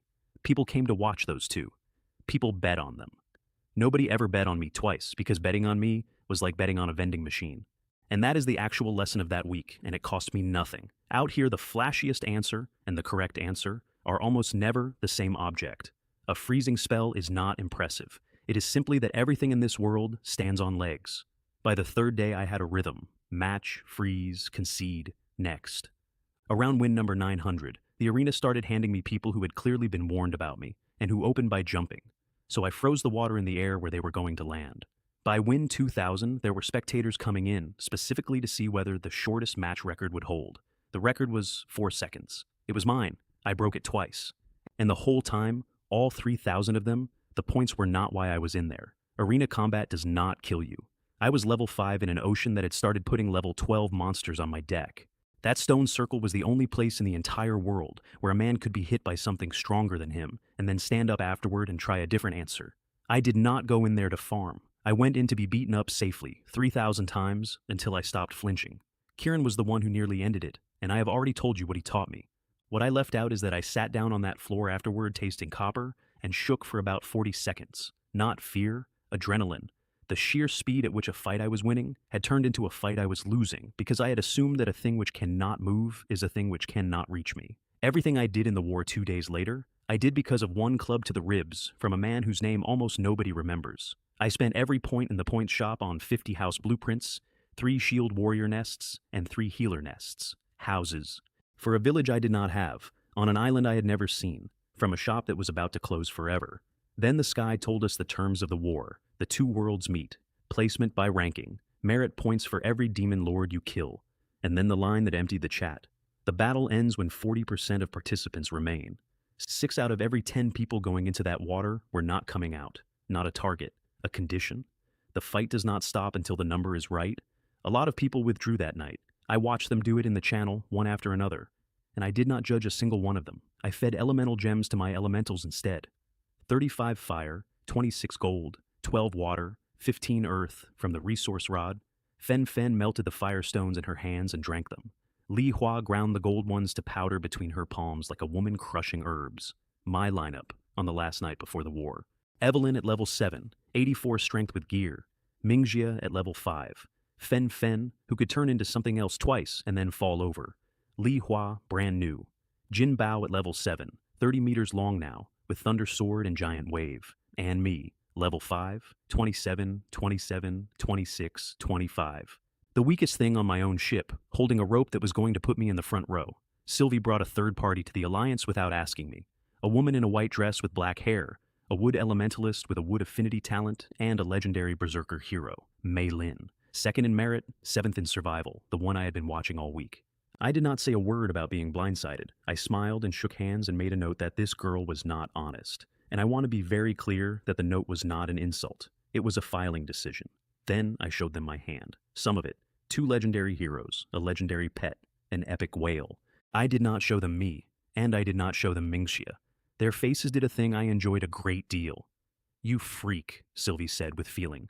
How is one person this lucky? We agreed the terms in 10 minutes, which is how you know people are serious. Whoever kills it, owns it. Kill it together, the bigger contributor takes the bigger share. And then the barrier between the two worlds came down. I have tried to describe it a few times since, and I keep failing. A black and red line on one horizon, a white and blue line on the other, thousands of ships on each side, and the water between them turning to foam as both lines began to move. I went in under 4 shields, light, fire, gold, and my own. The first 3 demon ships that came at us went down in a single volley because they were level 3s and 4s, and I had spent a week building an artillery platform with a whale for an engine. Then a man named Keegan found me, and Keegan was smart, level 6 ship. A priest class, which meant he had spent his whole month being a support unit while dreaming of ruling the seas, and he had the disposition you would expect from that. He didn't attack me, he sent someone, a hero called Mocha in stealth with a blade called Windbreaker that carried a shield breaker skill plus 200% armor penetration once a day. Once a day is all you need. Maylin saw the ripple before I did and screamed my name across the water, and that blade came through my 3 outer shields like a spoon through custard, and Mingxia came out of my shadow and took Mocha's head off before the 4th one broke. She had been standing inside my silhouette for the entire battle, because I had told her that morning that her job was not to fight. Her job was to be the thing that happens to whoever thinks they've found an opening. I gave her the Windbreaker, plus 5. Kekin I killed personally, and his shield hero, a big quiet man named Shaipon, I did not. Death or service, I said. He looked at his dead lord, and then at the water, and then he went down on one knee on my deck. And on the far side of that fight, for the first time, Li Hua put both hands up, and it rained gold. Mei Lin refused her share of the loot afterward. Hold it for me, she said. We'll settle later. Which is a very generous way of saying, I would like you to owe me something. I told you she wasn't honest. I never once said she wasn't good at this. The demon line broke about 2 hours in, and after that it stopped being a battle and became 1,000 small ones. And that is when my week's least favorite person found me. First, a beastman lord named James turned up, throwing spears with 50 civilian archers behind him, and offered a truce until the end of the fight. And then, paddling out of the smoke like a bad memory, Takeshi Ren, the man who had spent 5 days telling the world I was a murderer. Now on my flank, hands up, proposing we not kill each other for the next hour. Fine, I said. Until the end of the fight. I want to be very clear that I knew. I did not know what he would do or when. I knew he would do something because a man who attacks you in public and then smiles at you in private is telling you exactly who he is with both hands. Then the Celestial Mother, who apparently felt the war was insufficiently entertaining, released sea monsters into it. Red-eyed, blue-eyed, 2-headed python, purple, level 14, 112 strength, levitation, water arrow, fire shield, fireball, water cage, and one called Fire Cloud Descent, which does exactly what it sounds like and did it to about 9 ships in a single pass. Maylin smashed one of its heads with a potion. The head grew back. So I got the poison bomb out again, and this time I said it out loud. Hold it, and I can end this. James threw a stasis collar on it, and Takeshi Ren, standing exactly where a friend would stand, missed. His talisman went past a 14-level monster and landed on me, and my arms locked to my sides, and I stood there completely rigid on my own deck in front of an enraged python. I have been hit by a lot of things since. I have never been that angry. The python came over the rail, and Shupan stepped in front of me and took it on the shield, and the deck cracked, and he went into it up to his knees and did not move. Mingxia came out of nowhere with a windbreaker and took the second head off at the neck, and the thing died the way big animals die, which is badly, with one last convulsion that threw both of them off the ship. Then the water opened underneath us and 10 arms came out of it. 10-hand magic seal, purple, level 13, 103 strength, binding, demon eye, mighty strength, mutation. It got me. It got Mingxia, and it took us both over the side. Jinbao came in like a falling building and took all 10 arms into his own body to slow it down. And Fen Fen went up for the second time, not the same as before. Before had been an accident. This time she came up out of the smoke in red and gold with a sword made of fire in her hand, and she cut one arm off at the root, and the thing threw up a shield of fused tentacles, and she went through it like a hot spoon through custard. Then she put that sword into the top of its head and detonated it, and then did it twice more, because apparently she had opinions. Nobody on any ship within 200 meters said a single word. It dropped a broken demon eye skill stone, permanent, which is an appraisal skill, and I gave it away immediately because it meant Evelyn and Mingxia could hunt without me standing there reading labels. It dropped a broken beast core, and it dropped Fire Cloud Descent, purple, which went straight into the girl who had just earned it. Then I got out of the water and went to find Takeshi Ren. He was already leaving. He got about 400 meters before Sylvie cut him off. Then Mei Lin, then James, and then he was in the middle of a circle of people he had spent a week being clever at. "On your knees," I said. "9 bows, and everything you took." He did it. All of it, in front of the whole channel, and he handed over an item enhancement card, and he kept the cores back, which I noticed and let him think I hadn't. Then I looked around at the circle. "Any objections if I kill him?" You could hear the ocean, and then, in a rush from about 8 different directions, "Boss, he started it. Boss, he's the one who's been stirring the whole channel against you. Boss, he tried the same thing on me last week." Evelyn and Li Hua cleared his crew off the deck. One light arrow finished it. To the civilians floating in the water around his wreck, I said, "Anyone who wants to, swim to me." Every single one of them swam. The final take from that war was 43 ship and territory cores, 43 fishing rods, a purple crystal vein card, and an energy core that collected power I had no converter for. 43 ship cores. Remember the wall the Celestial Mother built in the middle of my upgrade path? The one you can only pass by taking it off somebody? I now had 43 somebodies. The ranking after, me at 2,560, Mei Lin 1320, Sylvie 1210, James 1097. Takeshi Ren and Gareth were not on it. There is no line for that. Their names simply weren't there anymore. Shupan. I put in charge of the civilians. Excellence quality, level 6, stone skin, giant shield, giant transformation, loyalty 83. He had 30 seconds of being a prisoner and then a job, and he took the job like a man grabbing a rope. That was the day the shape of the thing changed for me. Up to then, I had been running a boat. From then on, I ran heroes, and heroes ran people. The hull went to tower ship level 2. 50 meters, 3 decks, a dining hall, a water tank. Dive to level 4, and then the full version with the shield. Drive to 5, desalinator to 10, 1,280 liters a day. Flour mill to 7, 200 kilos. 200 kilos of flour a day, out of the air, on a boat, for a crew of 40. I wasn't surviving anymore, I was provisioning, and then the week's reward turned my talent legendary, and this is the exact hinge the whole month swings on. The choice was 3 items: a mermaid token, purple, with a 1-line description that told me nothing, a large fertile land card, or a purple treasure seed. I took the token, blind, on the grounds that in every single case so far, the weird cheap thing with no explanation had been the one that mattered. Then Maylene messaged me, which I had been waiting for. She had a talent quality enhancement orb, blue grade. I had a mutation orb I couldn't use. We traded, and both of us walked away certain we had robbed the other. 100 transformations. Legendary. 2 changes. First, I could now specify the type of thing that came out. Second, the quality always went up at least 1 grade, every time, guaranteed. I could aim it. Do you understand what that means? For 2 weeks I had been feeding garbage into a slot machine. Now I was a man with a machine that upgrades anything, on demand, 3 times a day, in the direction of my choosing. I tested it on the spot. Blue cup, plus the word blueprint. Out came 100 Spirits Pavilion, purple.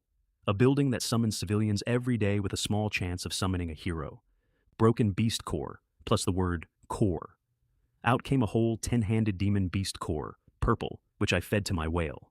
Fire cloud descent, purple. Out came fire meteor shower. Gold. Engine Bao ate that core. His skin split open along his flanks in long, pale scars and closed again. His name in my panel changed from Deep Sea Whale to Deep Sea Demon Whale, and he surfaced with a new skill called Transformation, which let him shrink to 2 meters or grow to 60. 60 meters, longer than my ship. I had bought a pet card with a piece of driftwood on day 2, and it had turned into a submarine. Then the sky said something that changed the map.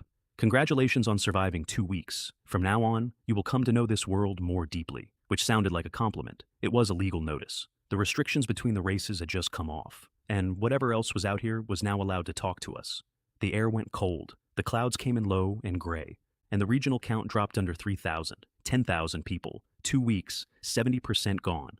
And then, into a world chat that had spent 14 days arguing about weather, somebody typed 4 words in capitals. "I see an island." The channel stopped. I mean, it actually stopped for about 6 seconds. 10,000 messages a minute down to nothing. Then, half an hour later, from the same man, "I can't establish a territory. The conditions aren't met." Everybody started shouting at once. I messaged him privately, and the whole channel went quiet again, in a way I found genuinely funny, because someone typed, "Everyone shut up, the boss is talking to him. Joe Ming." That was his name. Nervous, honest, not clever. and exactly the sort of man who tells you the truth because it doesn't occur to him to do otherwise. Two possibilities, I told him. Either that island already has an owner, or you're missing something the system hasn't told you about. Go inland and look. He went inland, and what he found was a town, a ruined one, a dry moat, a blue stone wall with the gate hanging open, and inside that, an inner city that was completely intact, and at the center of it, a castle. And in the castle, two statues stood up and killed one of his men. He got out with an archer nest, a lancer nest in blue, a territory core, and a pile of elemental gems out of a storeroom nobody had touched. Nobody had touched it. That's the part that made my hands cold. The walls were up. The warehouse was full. The territory core was still sitting there. Whoever killed the lord of that town did not do it for loot, because they did not take any loot, which meant somebody had put a city on that island and something had come and removed him from it and left everything he owned exactly where it was. So after you found your island and planted your core, a second thing arrives. I filed that under things I will find out personally in about 10 days. And then I bought all his gemstones, 176 of them at 20 stones each when the shop paid 18. I was the only buyer in that ocean, which means my price was the market. And Zhou Ming went into the world chat and bragged about the deal he'd gotten, and thereby advertised my buying operation to 3,000 people for free, which is the cheapest storefront ever built. Then Su Ruye wrote to me, and Su Rui was fourth in the ranking and had 732 gemstones. 732. She had found an underground territory, a cave system under the surface of her island with an entire population living in it. Goblins with picks and shields, earthworks behind them, and a castle at the back. She had walked into a civilization and come out with a bag. I bought every single stone, nearly 15,000, which emptied me completely, and I did it in one message without a single round of haggling. Because when somebody brings you 700 of a thing you have publicly been buying at a fixed price, there is exactly one correct move. You pay the fixed price instantly, and you keep the reputation intact. That week, the talent kept turning junk into infrastructure. A fishing platform blueprint became an aquarium, blue. An item enhancement card became an item quality enhancement liquid, purple, and I poured the entire bottle into the vial of azure sea dragon blood and watched it go gold. A medical room blueprint became a light temple, purple. I bought underwater breathing for the whole crew off an aqualung blueprint, and a mother and child stone, which lets you talk at distance and which I would end up handing out like business cards. And I spent 18,000 stones on cloth and cotton, which everyone thought was hilarious, in a heat wave, 4 days before it got cold. But that was also the week I found out I was the only person I knew without a rock. Sylvie had found an island, then she found a second one, and told me about it in a tone I can only describe as recreational. Mei Lin had a volcanic island. Su Ruyi had a whole city under hers. Zhou Ming had a dead town full of statues that killed one of his men.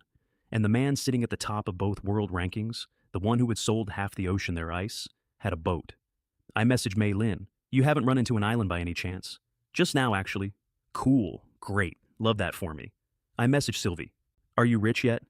"Not as rich as you, although I'm already on my second island, so honestly I don't have time to chat right now." And then she laughed at me, in text. For 4 straight lines, which is a thing you have to actively decide to type. I put the panel away and lay down on a deck chair on the top deck of a 60-meter tower ship with a hold full of gemstones and a fortune in unsold blankets and looked up at a flat gray sky. 23 days. Rain that killed 5,000 people. A war between two worlds, a city on the seabed, a hill that talked to me, and a black dot in the corner of a map that was, at that exact moment, still 400 kilometers away. Fen Fen landed on my chest and set my collar on fire slightly, out of sympathy.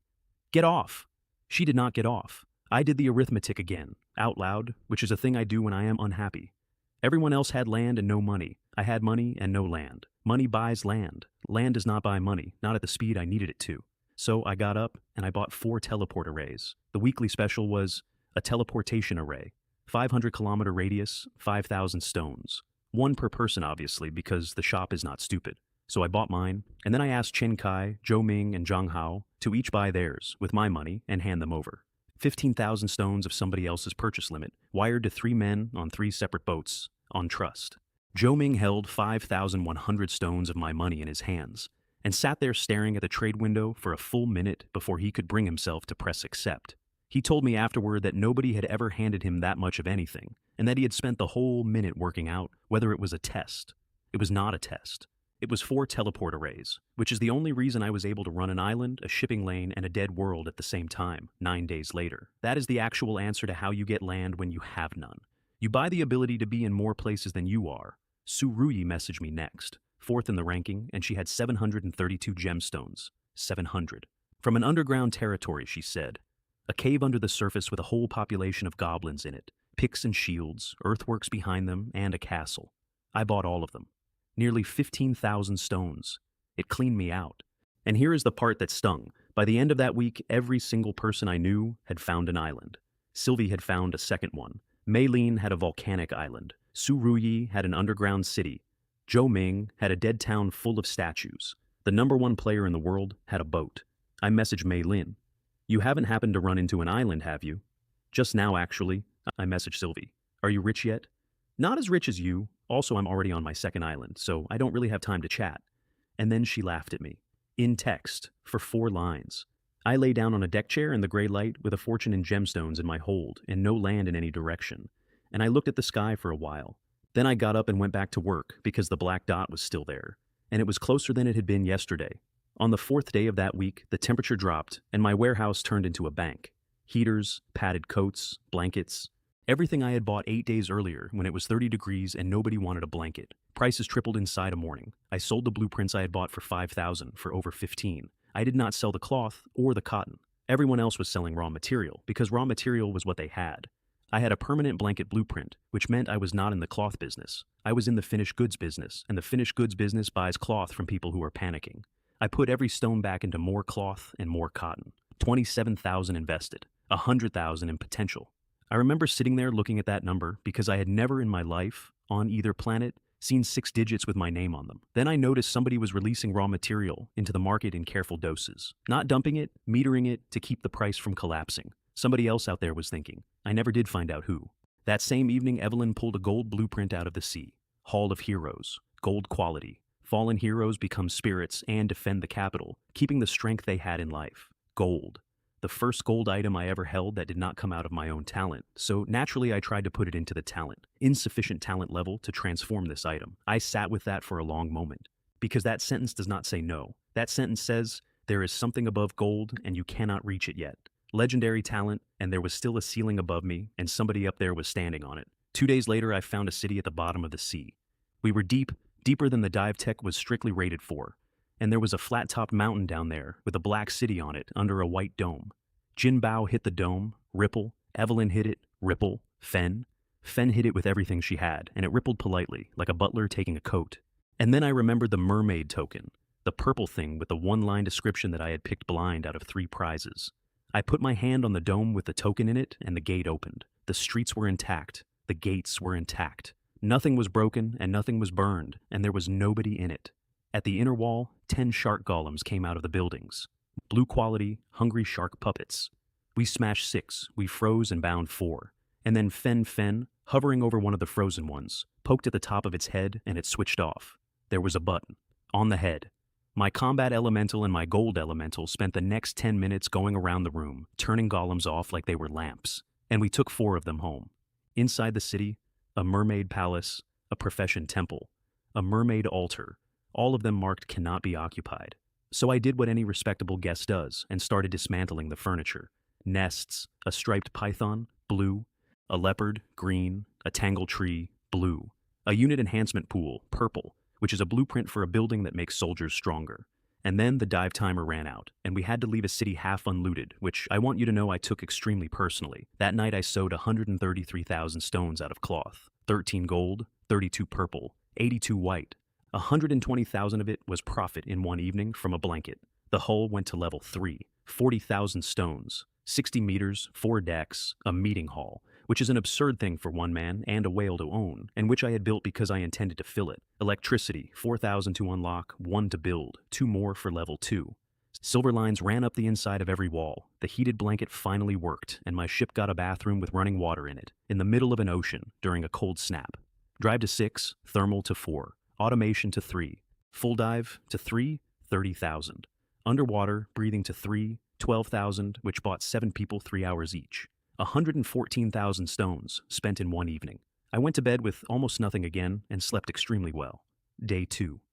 In the Mermaid City, I found a child in a jar. We broke down 3 mermaid growth pools for blueprints. We found a sacrifice altar, purple, and it refused to give up a blueprint at all. And then Fen Fen and Li Hua both stopped in front of a blank wall in the Lord's castle and sniffed at it like a pair of dogs at a door. There was a button in the corner. There is always a button in the corner. Behind the wall, a silver pass, which is an entry token to an auction house in the Celestial Mother City, run by the Yanding Trading House. 200 gemstones, a gold scroll called Frozen Thousand Miles, 2 blue scrolls, stone spikes, and vines. A general level battle scroll, which is a ticket to a war between the spirits and the demons at the general tier, and a purple item called Mystic Ice Puppet. Summons ice golems at 130% of your own strength, 5 minutes, and the only limit on the number of them is your mana. My own strength, times 1.3, as many as I can pay for. That was the first thing I ever owned that was mine. Not Evelyn's, not Minxia's, not a whale's. The ice elementalist with no spells finally had an army in his own pocket. Deeper in there was a black crystal palace with 6 mermaid golems standing in front of it. We took those apart properly. Shipon grew to 3 meters and held the door. My ice golems went in at the warriors. Mingxia took arms off with the windbreaker. Evelyn picked off the ones casting from the back. And inside, in the middle of the floor, there was a round basin with almost no liquid left in it, and floating in that last inch of red was an oval membrane about 60 centimeters across. Mermaid hero. Legend. A baby. A legendary hero. Unborn, dying of starvation in a puddle at the bottom of a dead city. And by the readout, she had been dying for a very long time. I fed the basin water gemstones until the level came up. Then purple crystals. And the status line changed from dying to growth stage, and the membrane moved. I put her in a jade box and later in an aquarium in my own cabin, and she stayed there for weeks, doing nothing at all except slowly becoming someone. Then I found the city's territory core and destroyed it, and the whole city came apart around us. Not violently. It simply stopped being there, tower by tower, until the 4 of us were standing on a bare rock in the dark. What was left in my hand was a mermaid territory core, which allows the construction of underwater territories. Underwater. Territories, plural. I had come down to that mountain to loot a ruin, and I left it holding the deed to an entire second layer of the world. That was also the week I got the 2 things that mattered most, and did not know it. The talent turned a lunar well blueprint into a well of life, purple. And then, for the first time ever, it duplicated it. 2 wells. 1 item in, 2 out. And it turned the mermaid token, the one I had picked blind, into a mermaid heart crystal. A mark of nobility among the sea people. It melted into my forehead as a small blue pattern, and it meant favor with an entire race, and a degree of authority over some of them. And then the sky offered me a family dinner. That's what it called it. A festival of relatives and friends, pay a fee, invite people, and in 3 hours everyone goes into a shared treasure hunt together. I paid 250 stones a head and invited Sylvie, Mei Lin, Qin Kai, and Zhou Ming. They arrived on my deck and stopped dead, all 4 of them, because there was a table on it with meat and vegetables and wine. I have eaten bread and canned fish for 3 weeks, Zhou Ming said, in the tone of a man at a funeral. Then Chen Kai, who had the weakest hand at that table by a wide margin, opened his own panel in front of everyone. I trust the boss, he said. Zhou Ming went next, then Sylvie, then Mei Lin last, with the smile of someone matching a bet she didn't want to match. Zhou Ming, berserker, a danger sense talent, excellent. Chen Kai, assassin, stealth talent. Sylvie, archer, hawkeye, outstanding. Mei Lin, wood elementalist, wood spirit, epic. And me, level 7. 42, 42, 41, 40, 4 skills. 100 transformations, legendary. Nobody said anything for a while. Then I explained the thing I had worked out about the growth curve, because they were going to find out anyway, and I would rather they heard it from me. 30 levels, 5 tiers, soldier, warrior, general, king, emperor. And from level 7 onward, your gains per level scale with your talent quality, which means the gap between me and everyone at that table was not going to close. It was going to widen permanently from that day forward, through no further effort on my part. That is a horrible thing to say to 4 people who have just poured you a drink. So I gave them the other half. There are treasures out there that raise attributes directly. Talents can be upgraded. And more than any of it, territory beats levels, because a level is 1 man and a territory is 10,000. Mei Lin said we should give the group a name. Sea Sky Pavilion, I said, and everyone drank to it. And somewhere in the middle of that toast, I stopped feeling like a foreigner in this world. Then I gave them all flour and vegetables out of my own stores, and told them plainly while they were still holding it. This happens once. There won't be gifts after this, because you can feed allies. The second time you feed them, they stop being allies and start being staff. The treasure hunt dropped the 5 of us into a lake in fog, with islands scattered across it and stone bridges strung between them like somebody had gone mad with a ruler. The rules were simple, and one of them was expensive. Points for monsters, scaled by level and quality, points for loot, and an extra reward for the team leader, which is why I had paid for all 4 invitations myself. 250 a head is a small price to be the man at the top of the roster. We went in with Zhou Ming and his shield at the front, Chen Kai invisible 30 meters ahead, and me at the back, which is where I belong and where I intend to stay. First thing we met was a black primate at level 9. Second thing was a peach tree with 5 fruit on it, 1 apiece, 1 to 2 attribute points each. Third thing was a lava beast on a bridge, blue, level 7, 35 strength, coming at us at a dead run. I summoned 1 ice golem. It hit that thing once and the fight was over. 69 strength against 35, because a mystic ice puppet runs at 130% of me, and by then, I was worth something. The 4 of them turned around and looked at me, and nobody said anything, and Sylvie made a small noise like a kettle. Inside the palace at the far end, there were rooms with monsters in them, and items on the shelves, and in the great hall there was a phantom fox, purple, level 8, made mostly of illusions. Chen Kai tried to steal the chest behind it, and could not, because the chest did not exist until the fox stopped. So we stopped the fox, and the chest dropped 5 items, 1 for each of us, scaled to the quality of our talents. Mine was an Abyss Holy Wall, purple. At full charge, it holds a strike from a king-tier creature. I did not know what a king-tier creature was yet. I found out 11 days later, and I was extremely glad I had it. Then we found the Lotus Pond, and the Lotus Pond told everyone at that table exactly where they stood. Every flower held a pouch. The number of pouches you could take depended on your talent quality, and the machine did the sorting for us in public, which was tactless of it. Zhou Ming collected 2, Chen Kai 3, Sylvie 3, Mei Lin 4, I took 5, marble card, a pet quality improvement card, purple, a medium purple crystal vein, and an alchemist summoning card, purple. Nobody said a word about it.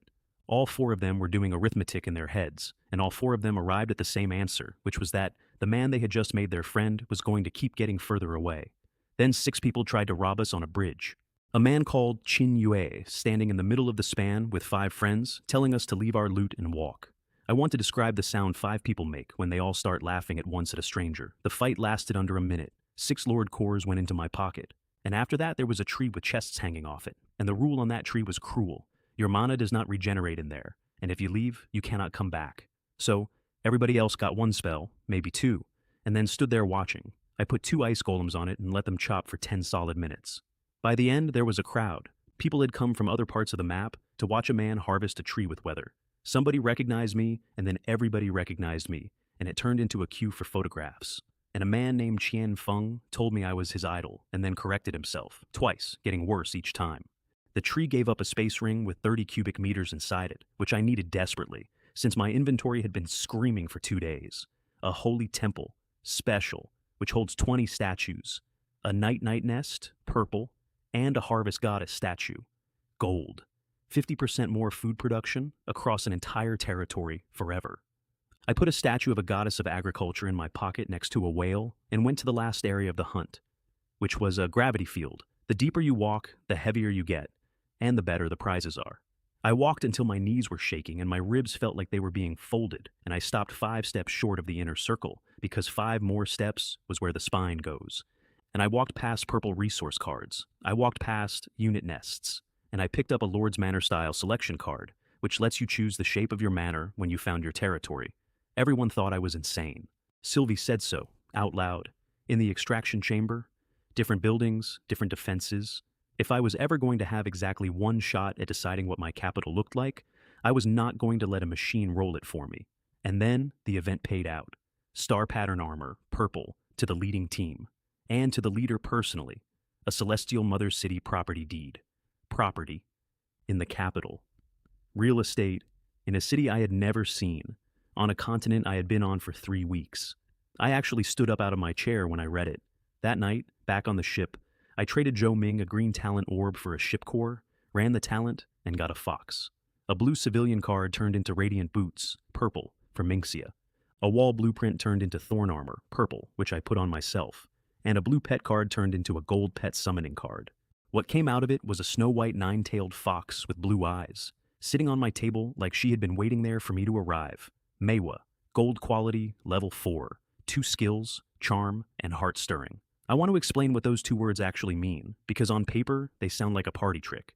2 days later, we were hunting, and a sea otter looked into manhwa's eyes for about 1 second, and then it remembered a grudge. An old one, something one of its own kind had done to it a long time ago, and it went straight across the reef and killed that other otter, and then a third one joined in, and inside, a minute an entire colony was tearing itself apart while we sat and watched. Charm empties the will, heart-stirring fills the hole with a suggestion. With manhwa in your camp, you never really know which of your enemy's soldiers is about to solve a problem for you. Also that week I finally spent the pet quality card on Jin Bao, and my whale turned gold, and I want that noted, because he had been there since the 3rd hour of the first day, and I had spent 3 weeks upgrading everyone but him. Then the week turned and the disaster was wind. The weekly special was a candidate qualification for 1 entire gold stone, with a description that said, and I am quoting, "Mysterious candidate qualification." That's it. That's the whole description. 10,000 white stones for a noun. I bought it immediately. The discount shelf had given me a mermaid token with 1 line of text that turned out to be the key to a city. I was not about to start doubting it now. In the chat, people were describing 6-meter waves and boats going over. Some of them were saying goodbye, and then Chen An, my navigator, came up to the wheel deck with a face I had not seen on him before. "My lord, the wind is stronger than yesterday. We cannot make way." He stopped. "And we are being carried. Being carried. Not slowed. Carried. 2 days of that," he said, "and we would be pushed past the edge of the region, and the island I had spent 25 days sailing toward would be behind us forever, on the far side of an ocean we could not cross back over." Everyone on that deck looked at me. The upgrades that could have solved it were priced like a joke. Ship level 4, 80,000. Dive, 24 to 40,000 per level.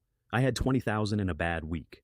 I stood there, and I let them look at me, and then I smiled and said, I had a solution, and I wasn't going to say what it was yet.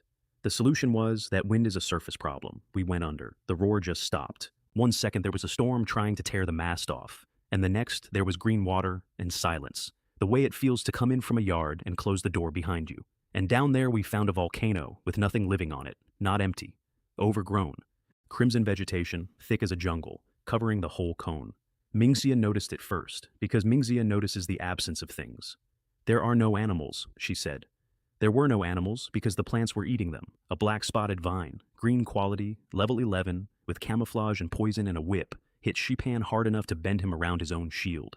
And when we killed it, it did not drop an item. It came apart into red sparks, and the sparks drifted into us, and every single one of us got fractionally stronger. The whole mountain was made of degraded natural treasures, then red blood grass, level 11, which paralyzes and drains and ignores shields entirely because it comes up through the floor. And the thing I noticed, that changed the shape of the next 2 hours. Fenfen's fire was pulling those red sparks toward her, even from plants she had not killed, even from kills that were Evelyn's. There was something on that mountain calling to fire, and my fire spirit was answering it. Halfway up, an Oni-faced Akagi, blue, level 10, opened its mouth and screamed poison fog at us, and Evelyn put up something I had never seen her use. Holy Light Guard, a dome 100 meters across, and the fog broke on it like surf. And past that, in a clearing, was the thing the mountain had been growing. A dragon blood, flaming leaf tree, purple, level 12, 88 strength, golden leaves, black fruit, and around it, a court of flame flowers at level 11, standing in rows like a garden that had been planted by someone with taste and a security problem. We opened with everything, freezing spell to pin the flowers. Evelyn's dome over the top of us, 3 ice golems into the front rank. Li Hua put her hands up, and it rained gold across the entire clearing and cut the flower line in half. And Fen Fen used Fire Meteor Shower for the first time. The tree went berserk and started throwing its own fruit at us, and the fruit exploded, and what came out of it was black fire. Black fire went through Shupan's guard and up my right arm, and Evelyn's healing washed over it and did absolutely nothing. It just kept burning, and Fen Fen landed on my forearm, put both hands flat on the burn, and drank it. I watched my elemental absorb hellfire off my own skin, with an expression of pure delight, and then her pupils went black, and she went up. Third form, meteor shower twice the size. A gold shield that stood in front of the exploding fruit and did not move, and a burning sword 3 meters long that took that tree apart from the crown down. And when it was over, she did not collapse. She landed and stretched and looked pleased with herself. Then she looked up the slope toward the lava at the bottom of the cone, and I knew exactly what she was going to ask, and I said yes before she asked it. If you see something dangerous, run. Don't die for a treasure. She went down into the lava alone, and she was gone for a long time, and what she found at the bottom of it was a graveyard. At the bottom of that volcano, in the lava, there were 2 bodies. The first was a black dragon 300 meters long, Ignis, legend quality, level 30. Level 30. The ceiling of this world.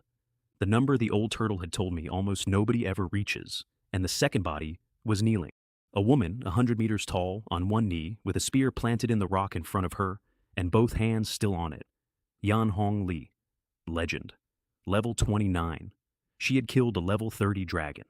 And then she had knelt down and died there in the heat, alone, with nobody to tell, and the mountain had grown over both of them. There was a flame mark on her forehead. There is a flame mark on Fen Fen's forehead. And when my elemental got close enough, the mark on the dead woman answered the mark on the living one, and something woke up. Not a ghost, a true spirit. Whatever is left of an elemental when the body is gone. The first thing that spirit did was try to kill her. Because from where she was standing, a fire elemental with a mark like hers was standing in front of her, wearing a contract. And there is exactly one way that reads to a woman who spent her entire life hunting the people who stole elemental children. That is why she had gone after a level 30 dragon in the first place. Dragons took her kind. She had spent decades on it. She had won, and it had cost her everything, and now she was looking at a little girl with a master. Fen Fen told her the whole thing. The boat. The pet card made from a cup. The plank. The rain. And Yan Hong Li, who had died in a volcano hating dragons, listened to the story of how a man on a piece of driftwood turned a mug into a person and accepted it. Then she gave everything she had left away in about 4 minutes, which is how people behave when they have already been dead for a while. She passed on her inheritance. Knowledge, technique, all of it. Most of it sealed until Fen Fen grows enough to carry it. She had her eat the dragon's beast core, which is where the black fire came from. And then she had her eat her own. I was not down there. I got this secondhand later, sitting on my own deck with Fen Fen curled up against my collarbone.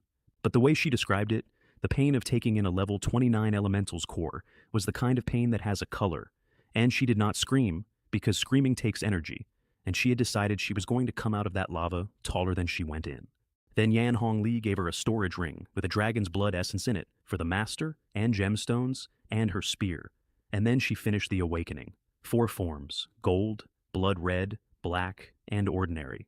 1 meter 50 tall, and a voice. An actual voice out loud in a human language for the first time. But the thing that made Yan Hong Li stop at the very end was not any of that. Fen Fen had been born with a talent nobody had bothered to look at, because who checks the talent tree of a 20-centimeter lamp? Spirit platform, and not one color: 3, fire, water, and darkness. What it does is this.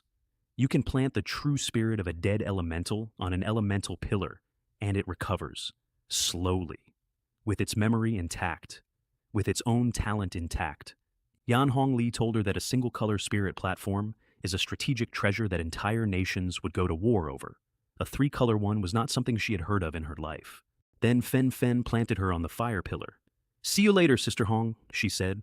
And then she came up out of that mountain, straight past the whole crew, and hit me in the chest hard enough to knock the breath out of me, and said one word into my collar. "Master." Out loud, in words. From the thing I had made out of a drinking glass because I was bored and it was raining. I did not say anything clever. There was nothing clever available. Up top, the storm was still going, and Chen An was holding the ship at an angle against water that wanted it somewhere else. And I climbed out of the airlock into all that noise still not entirely present. The resource rod that evening gave me 3 things, and one of them mattered. A blood fusion agent, blue quality, the exact reagent for merging 2 dragon bloods, at a quality far too low to merge the ones I had. Fine. That is what a talent is for. A watchtower blueprint. An infantry rhino armor blueprint. And then Fen Fen came and sat on the table and told me everything, and handed over the last of the inheritance. Blood of the demon flame, twin-winged dragon emperor, gold quality. My 3rd dragon's blood. In a drawer where I now had 2 others I could not drink. And a spear. Bloodthirsty demon spear, gold. 40% strength with a passive that drains a wounded enemy just for standing near it. Then she demanded to sleep in my room, on the grounds that Sister Evelyn gets to. "You were a kitten 3 weeks ago. I am 1 meter 50 now. You were a kitten 3 weeks ago." That evening's transformations were both quiet and both enormous. The blue fusion agent went in and came out gold, which meant 3 dragon bloods could now be made into 1. And a beauty mirror came out as a 1,000-faced mask, purple, which changes not your clothes, but your face. 2 days later, that mask walked me through the front gate of a city that would have killed me on sight. Then the rod handed me 3 things in one afternoon, and I want to list them in the order I found them, because the 3rd one is the one that ends this part of the story. A blackbird jade pendant, purple. 1 use. It calls in a strike on a level 24 creature, and it is also a token of the black bird race, which means 1 request of an entire people, once a chaos. Heavenly exotic beast egg, gold. A naturally born beast, of a kind there is only ever one of, with no ceiling on what it can become. I had no way to incubate it, so it sat in a box for a week and a half looking smug. And the third thing was a single spirit crystal, which I fed to the talent out of pure habit. What came out was a person, a wood elf. Epic quality, level 2, class forest archer, with a talent called Crystal Seeking, standing on my table about as tall as my forearm, blinking at the lamp. And she spoke immediately. No confusion, no waking up. She looked around my cabin, decided it was acceptable, and introduced herself. I called her Xia Qingdai and gave her my family name because at that point I had accepted that I was running an orphanage. Then Chen An told me it was 10 days to the island, and I finally used the card I had been carrying since the first week, the track point teleportation map. The one I got out of an underwear blueprint on day 3, and activated immediately when it was worth nothing, because a thing that records your route is only worthless if you switch it on at the end of the journey. 25 days of route. Every position I had held, all of it written down. I picked the point closest to the black dot, and a blue portal opened in front of a 60-meter tower ship, and we went through it whole. From now on, we don't fish, I told the deck. We run day and night until we get there. The last weekly reward before the island was the first time all 3 choices were gold: a Dark Domain Skill Stone, a Talon Awakening Stone, and a vial of 9-tailed Demon Emperor blood. I took the Dark Domain and gave it to Mingxia because it was immediate, it was certain, and it made my scout into something that could black out a hillside. Then I posted a photograph of the Gold Hall of Heroes blueprint to the world chat, and the channel came apart at the seams, because a large number of those people had gone a month without ever seeing a gold item in person. That night, the talent gave me a magic wardrobe, which was useless. Then a pill, which became a purple dragon blood elixir, an hour of triple combat power in exchange for being wrecked afterward, and then a box of snacks, which became a random food box, purple, 1 random meal a day, and sometimes a rare treasure. The first thing it gave me was a Lingyuan pear fruit, 3 to 4 attribute points, a snack box that occasionally hands you permanent stats. I want that on my gravestone. And then, an hour out, a 2-headed eagle came down at us out of the storm, blue, level 16, 100 strength. Evelyn summoned an angel of light 3 meters tall, and it took one of the eagle's heads off, and the eagle broke and ran, then circled and came back around the far side and dove at the smallest, most harmless-looking thing on my deck. Fen put the spear through it and drained it dry without changing expression. And Chen An said, "My lord, 1 hour." I stood up on the observation deck with my hand on the rail and thought about the plank. 25 days, rain that killed half of us, heat, cold, storm. A demon realm, a war between 2 worlds, a dead city under the sea, a bear in a cave, a hill that talked, a dragon prince who threw treasure into the water like breadcrumbs. And the lookout started screaming, "Island! It's an island! It's enormous!" And I gave the order that annoyed absolutely everyone on that ship. Do not land. We were going to go around it first, all the way around. Beaches, forests, river mouths, anywhere from 2 to 20 meters wide, cliffs 100 meters high, and Chen An drawing every single meter of it. I had waited 25 days. I could wait 1 more, and I was not going to plant the most important object I owned in the first flat spot I saw, like a man parking a car. And at the end of that circuit, we found a triangular bay with a river beside it, and Chen An put his finger on the chart and said the words I had been waiting a month to hear. Deep water. Land on 2 sides. This is a harbor. Mingxia went ashore that night, because night is where she works, with Fen for light, and a whale shrunk down to 2 meters to carry them. By morning, she had found it. A lake, with a river running into it and another running out. A plain around the lake, a crescent of mountains behind that. Water in, water out. High ground at your back and open ground in front. "There is a problem," she said. "There is a pack. The leader is level 18, purple. At that point in my life, I was level 9, 66 strength. Evelyn was 9, with 80 plus another 24 from gear. Mingxia was 7. Fen was 10, 90 across the board. And in her fire, God formed those numbers doubled. So the sums were not comfortable, but they were possible. And there is only 1 piece of land in the world that is the right piece of land. The wolf saw us coming from the ridge and put its head back and howled, and 20 or 30 of them came out of the caves along the slope. Mingxia put Dark Domain over the whole hillside. If you have never seen it, imagine somebody switching off the sun in a circle 200 meters wide. Inside that circle, she can see, and nothing else can. She was in there for about 5 minutes, and when the dark came down, 11 of them were lying in it. I put 3 ice golems into the flank. Evelyn put up 5 angels of light. And Fen, in her blood-red form, went through the middle of the pack with that spear, and everything she touched went dry. And their leader watched all of it happen. Azure Mane Wolf, blue, level 18, 119 strength. and it stood on its rock and watched its pack come apart. And then it did something I did not know was possible. It broke its own quality. The panel rewrote itself in front of me. Purple Moon Demon Wolf. Gold. Level 19. 192 strength. It did not level up. It became a different kind of animal, out of rage, in about 4 seconds. And then Fen Fen went gold and threw a burning spear across 200 meters, and it went through that wolf lengthwise and pinned it to the ground, which would have been an excellent place for the day to end. Instead, something came down out of the deep mountains behind it. A second leader, purple, level 23, 264 strength. With 30 more wolves at level 15 behind it, 23, against my 9. Fen Fen went black and dropped hellfire on the slope, and the wolves that caught it burned in a way that fire does not normally work, and kept burning. And the leader came straight up the hill at me, personally, at a speed I could not have done anything about. So I took out the blackbird jade pendant and broke it. 6 meters of red bird came down out of the clouds like a thrown anvil and drove that wolf into the ground. It also blew me about 4 meters backward off my feet, because I had been standing there looking dramatic, and nobody had explained the concept of a blast radius to me. Mingxia finished the wolf off because she needed the levels, and I lay on my back in the grass and looked at the sky and laughed. The den itself dropped as an item. Purple moon, wolf den, gold. Wolves raised in it grow in quality, and they are bound to whoever owns it by blood oath. So I went around the hillside afterward and collected the 11 survivors, the crippled ones, the cubs, 2 old ones with gray around their muzzles. Everyone thought I was being sentimental. The old ones can't hunt, I said. They can pull carts. Then I laid out the ground.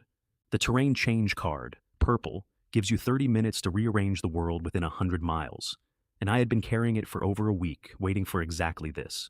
I took a branch off the southwest corner of the lake and ran it south, then east, until it came back around. 2 rivers closing a shape with a plain inside it.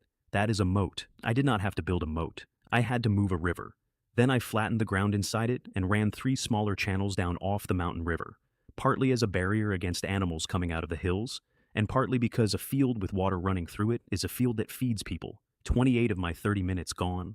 Every one of them worth more than everything I had earned in week 1. Then I took out the territory core, and then, because I am who I am, I took out the Lord's Manor style selection card, the one I had picked in a gravity field over purple resource cards while 4 people told me I was insane.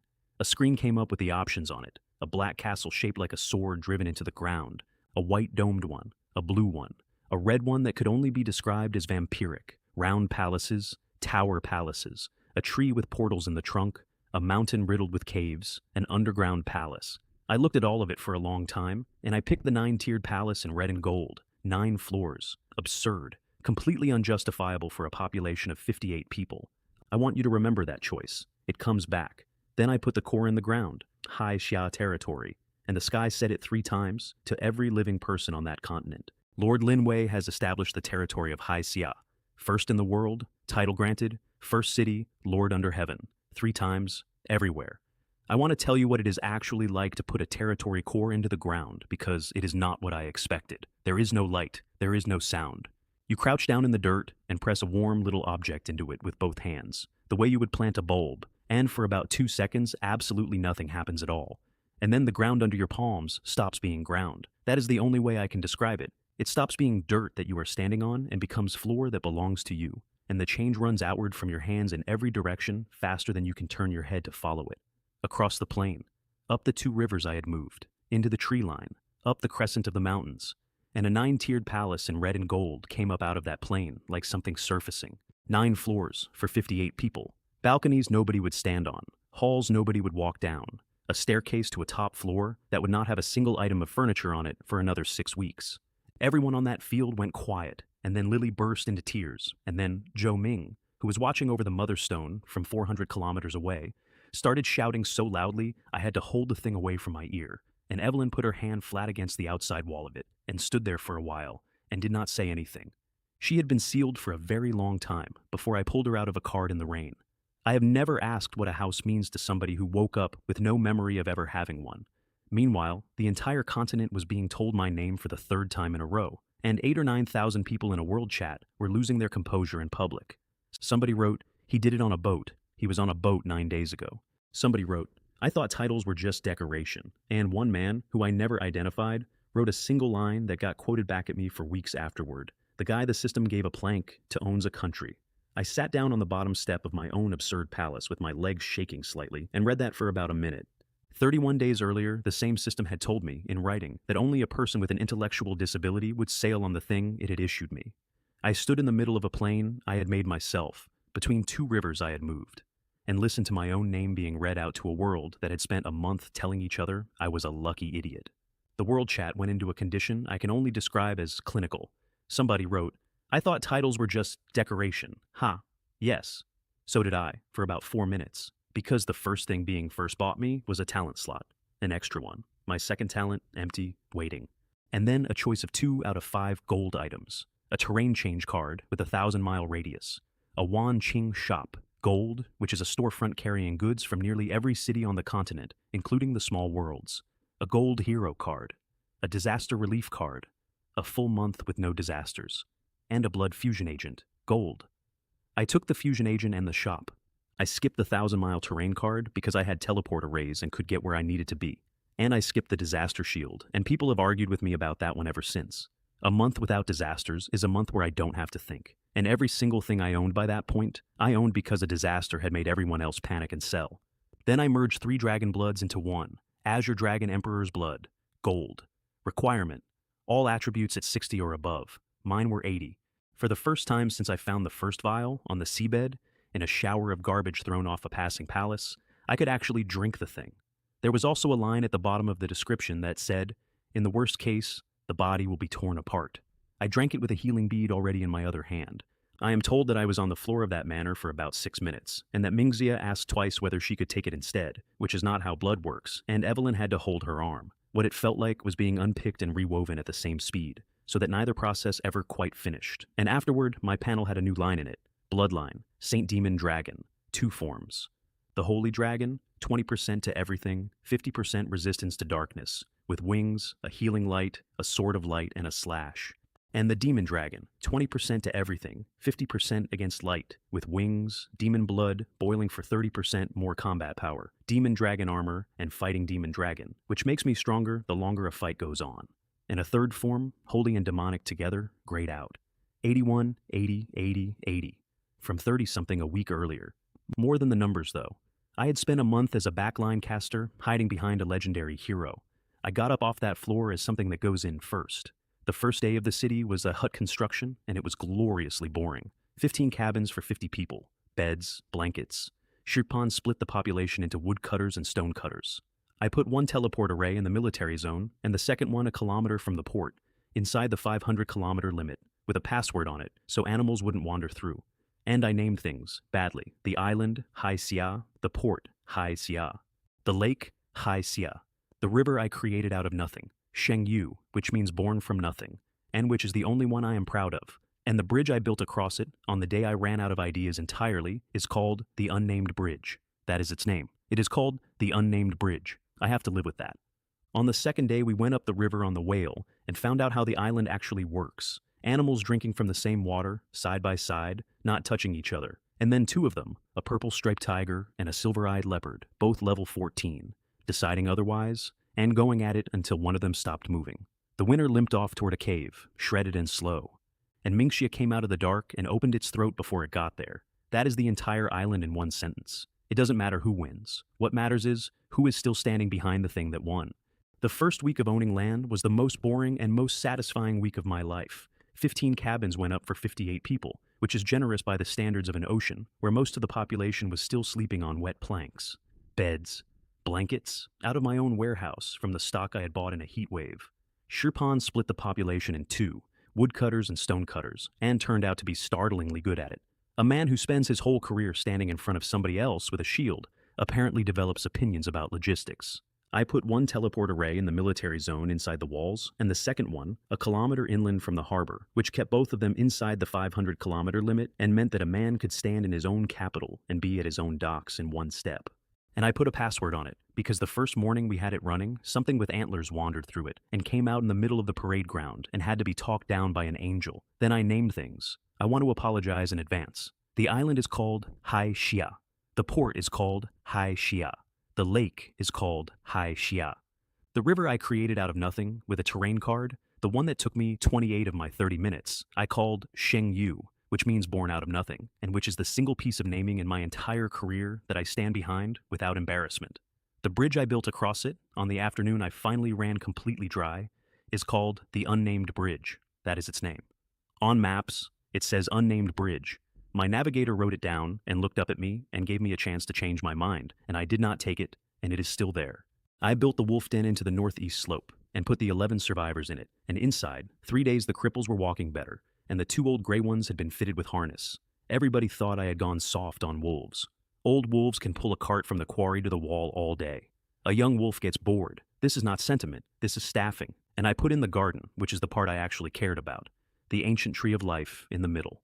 Around it, the spirit plant garden, the purple ginseng seed, the dragon blood fruit seeds, the primal apple, and the 4 guardian tree seeds from the man-eater plant.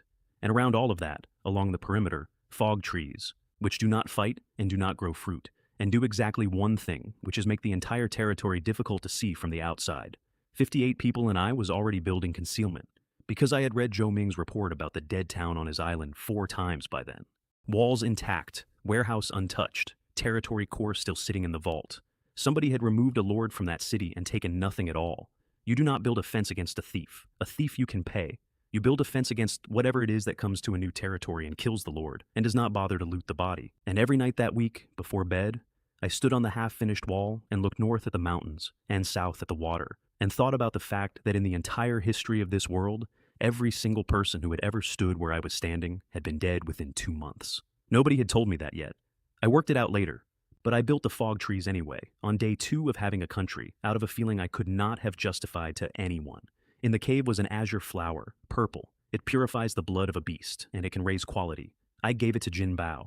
My whale came out of that river black, with gold lines running the length of him, and a silver horn on his head, and a skill called Thunderstorm, and a name that read Golden Striped Narwhal, Gold Quality. The roots of the flower I threw into the wolf den, because I was building a stable and stables need feed. Then I opened the Lord panel properly for the first time, and it told me 2 things that reorganized my priorities. First, my personal shop was gone, deleted. A lord does not get a personal shop. A lord buys from other lords on the trade channel at whatever the trade channel feels like charging, which that week was 40,000 stones for 3,000 iron and 1,000 copper. Second, the unit nests. A white nest gives 20 soldiers a month at 10 stones each. A green one gives 10 at 100 each. A blue one gives 5 at 1,000. A purple one gives 1 soldier every 3 months at 10,000 stones. 1 soldier every 3 months, 10,000. An army in this world is not courage. It is a spreadsheet with nests down one side and money down the other. And the man who understood that in week 4 was going to be the man with an army in week 8. Let me show you the actual arithmetic, because it explains everything I did for the rest of the month. A white nest costs nothing and produces 20 soldiers a month at 10 stones a head. That is 200 stones for 20 bodies. Those bodies are level 4 militia who will die to anything with a name. A green nest produces 10 a month at 100 each.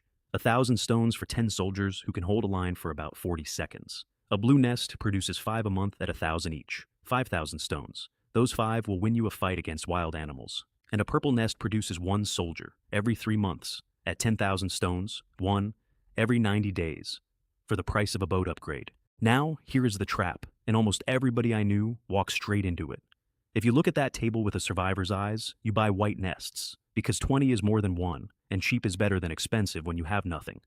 And you end up with 300 militia who cannot stop a single blue-tier monster, feeding them out of a warehouse that is not big enough, in a village that cannot upgrade because the population is eating everything you produce. The correct read is the opposite one. The white nests are not soldiers, they are labor. Woodcutters with spears. The green nests are garrison. The blue nests are the field army.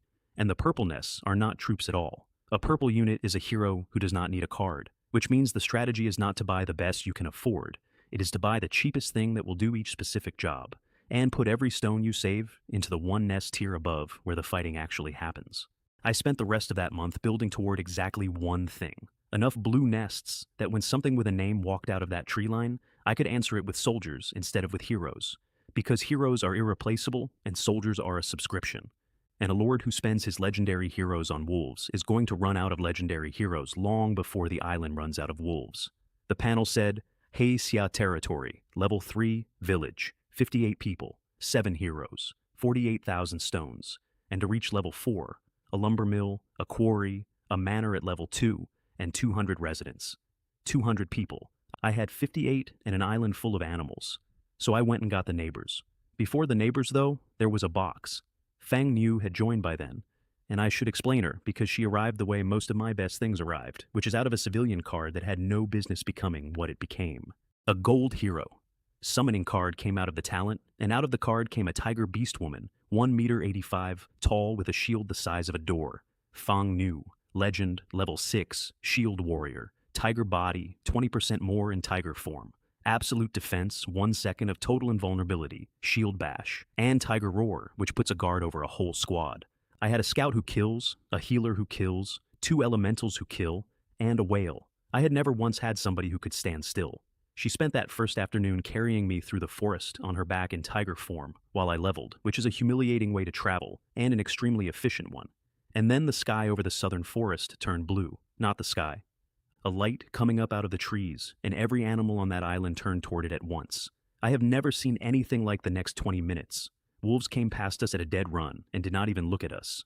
A mammoth went through the tree line like a landslide. An iron bull, eagles by the dozen. A 3-headed dragon came over the ridge and did not stop. They were all going to the same place, and at the middle of it, there was a jade box sitting on the moss. I looked at that box with Spirit Eye, and Spirit Eye said nothing at all. Blank.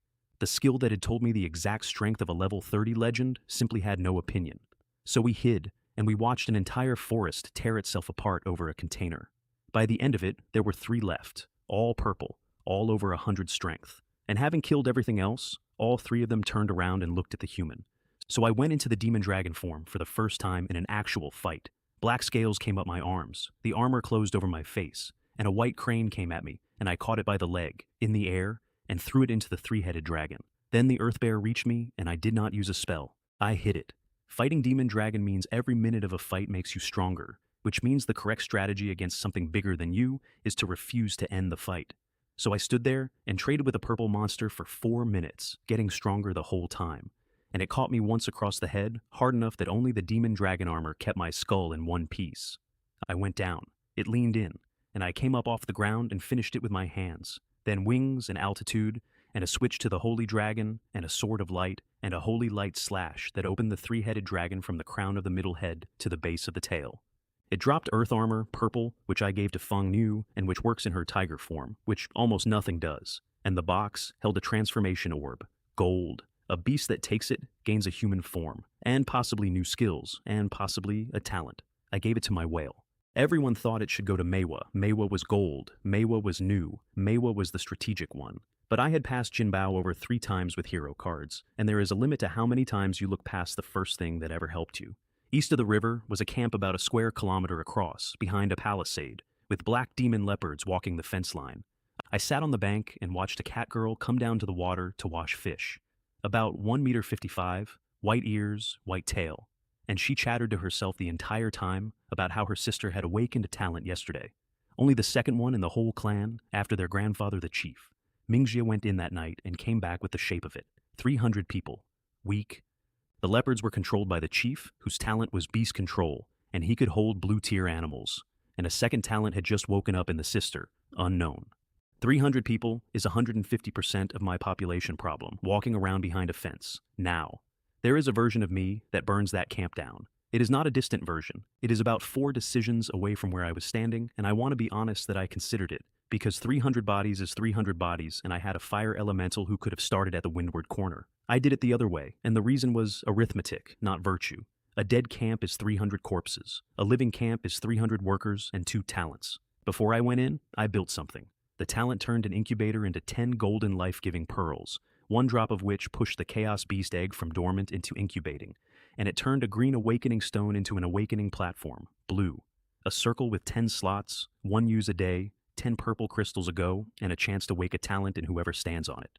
The first person I put on it was Lily, my cook, who had cried over noodles. Her talent came up as empowerment. Then it gave me ever-changing, a set of clothes that alters the body underneath them, which combined with the 1,000-faced mask meant I could become anyone at all, from the face to the frame, which is how I walked in through the front gate. I put the whole force in position first. Leopards from the west, in the river. 10 shield warriors east, 10 north. Main body south. And then we waited for the deep part of the night. I knocked out the cat girl who came down to wash, put on her face and her frame, and walked up to the gate. A leopard sniffed me. That is when I found out the outfit copies the scent too. Once I was inside, I changed my face again, to nobody in particular, and walked around their camp for 20 minutes doing an inventory.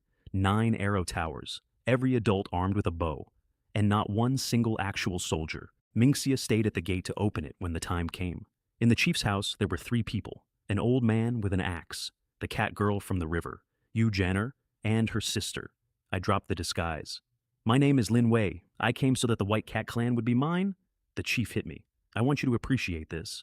A man in his 60s with a beast control talent and a level on him put everything he had into a punch at a stranger in his own front room, and I did not move, because I was standing there in demon dragon armor under a stolen face, and it was like being hit by furniture. Then the sister said, "My lord," very softly, and pink light came up in her eyes and went straight past my skin and into my head, and for about a second and a half, I was somewhere else entirely. I tore out of it and put a boot into the chief hard enough to send him through his own wall. By the time I got outside, the entire clan was in the square with bows up, and the old man was on his feet, and he let his beasts off the chain, 4 of them, all at once. I took them apart with the spear, and then my army came in from 3 sides at once, and there is no describing the look on 300 faces when a 3-meter angel of light comes over your fence. Evelyn, Fen Fen in red armor, Mingjia, Fang Nu, stone giants, healers, pythons, and I did not attack. "Be my subjects," I said, "and you'll live exactly like everyone else in my territory. No difference, no lesser tier." The old man stopped. You have to understand what he was hearing, because 200 years ago, that clan had been cargo. Slavers had shipped them across an ocean, and the fleet had gone over in a storm, and 300 out of 1,000 had washed up on this island and been eating fish ever since. He had never once been offered terms, only prices. "You aren't sea raiders," he said slowly. You're a trial taker?" And he put the axe down. Then I sat in his house and explained the world to him. And this is the part I want to get right, because it explains everything that happens afterward. There are 2 kinds of lords. There is a Heaven's Mandate Lord, summoned by the Celestial Mother, holding a territory core. For him, everything grows by rule. Walls, buildings, levels, upgrades. If he has the materials, the thing appears. He does not build a wall. He pays for a wall, and there is a wall. And there is the other kind, the native. The self-made lord, descended from whoever survived the last era, building everything by hand like any ordinary tribe, and permitted to unlock privileges only by meeting conditions. A Heaven's Mandate Lord, I told him, is every possibility at once. He knew the name of a tribe called Heavenly Wings that had attached itself to one of us, generations ago, and become one of the 10 great tribes of the continent. That is why a proud old man went from swinging an axe at me to swearing to me inside of one conversation. Not because I beat him, because for the first time in 200 years, somebody had offered his people a road that went upward. I want to be exact about the difference because it is the whole reason anybody in that world takes a mandate lord seriously, and it took me a fortnight to understand it myself. When the old chief wanted a wall, he had to quarry stone, cut it, drag it, stack it, and lose men doing it. 200 years of that had produced a wooden palisade around a square kilometer, and 9 arrow towers, and he was proud of it, and he was right to be. When I want a wall, I pay 4,000 units of stone, and there is a wall, 500 meters on a side, finished, purple grade, in under a minute. I do not build it faster. I do not build it better. I do not build it at all. I purchase the fact of it. That is not a difference in degree. Everything he can ever do is limited by how many hands he has and how many hours are in a day. Everything I can ever do is limited by how much I can afford. And hands do not compound. Money does. He worked that out about 4 sentences into my explanation, and I watched him work it out, and the thing that came over his face was not envy. It was something a great deal more uncomfortable, which was recalculation, 200 years of pride and offense being quietly repriced in front of him. He told me the story then. Slavers had put his people in a hold, 1,000 of them, and the fleet had gone over in a storm, and 300 had washed up on the north shore of an island with nothing. No tools, no metal, no writing. They had eaten fish for 2 centuries and got very good at not being noticed. Every single person who had come to them in that time had come to take something. And there was one story they kept, half legend by now, about a tribe called Heavenly Wings, who had attached themselves to one of us generations ago, and who were now one of the 10 great tribes of the continent. That is what he was actually weighing, not whether I could beat him. He already knew that. He was weighing 200 years of fish against a story his grandfather told him. "You said no lesser tier," he said eventually. "No lesser tier. Say it in front of them." So I said it in front of 300 cat people in a torchlit square with my army standing behind me, which was, I understand now, the actual negotiation. Everything before it was noise. And then the old man put down the axe and picked it back up and handed it to me, hilt first, which I did not know was a thing anybody actually did. Then I put both sisters on the awakening platform. Jenner got whisper, which lets her understand what plants are saying. The first flower she talked to spent 30 seconds complaining that there were no other flowers nearby to talk to, and everyone in that room had to look at the floor for a while. But think about what that means on an island covered in vegetation. Every hillside is a witness. Every tree line is a listening post. I did not get a party trick. I got surveillance. The sister, Hua Ling, was already epic quality, level 6, an apothecary, and she already had a talent because she had found a gold pebble in a cave months earlier, and it had given her Chaos God. Illusions, plus a direct strike on the mind, once a day. That was the thing that had gotten into my head. She also had a white jade ring that had been hiding her data from appraisal this whole time, which is why Mingxia's scouting report had said the second talent was unknown. Moon Jade Ring. It conceals the wearer's information and slowly improves the body. I gave it back to her. I want to be clear that I thought about keeping it for exactly as long as it took to read the description, and then I handed a concealment artifact back to a woman who had just tried to break into my mind in front of her sister and her grandfather. Two talented cats, loyal for the rest of their lives, versus one ring. That is not generosity. That is the best trade I made all month.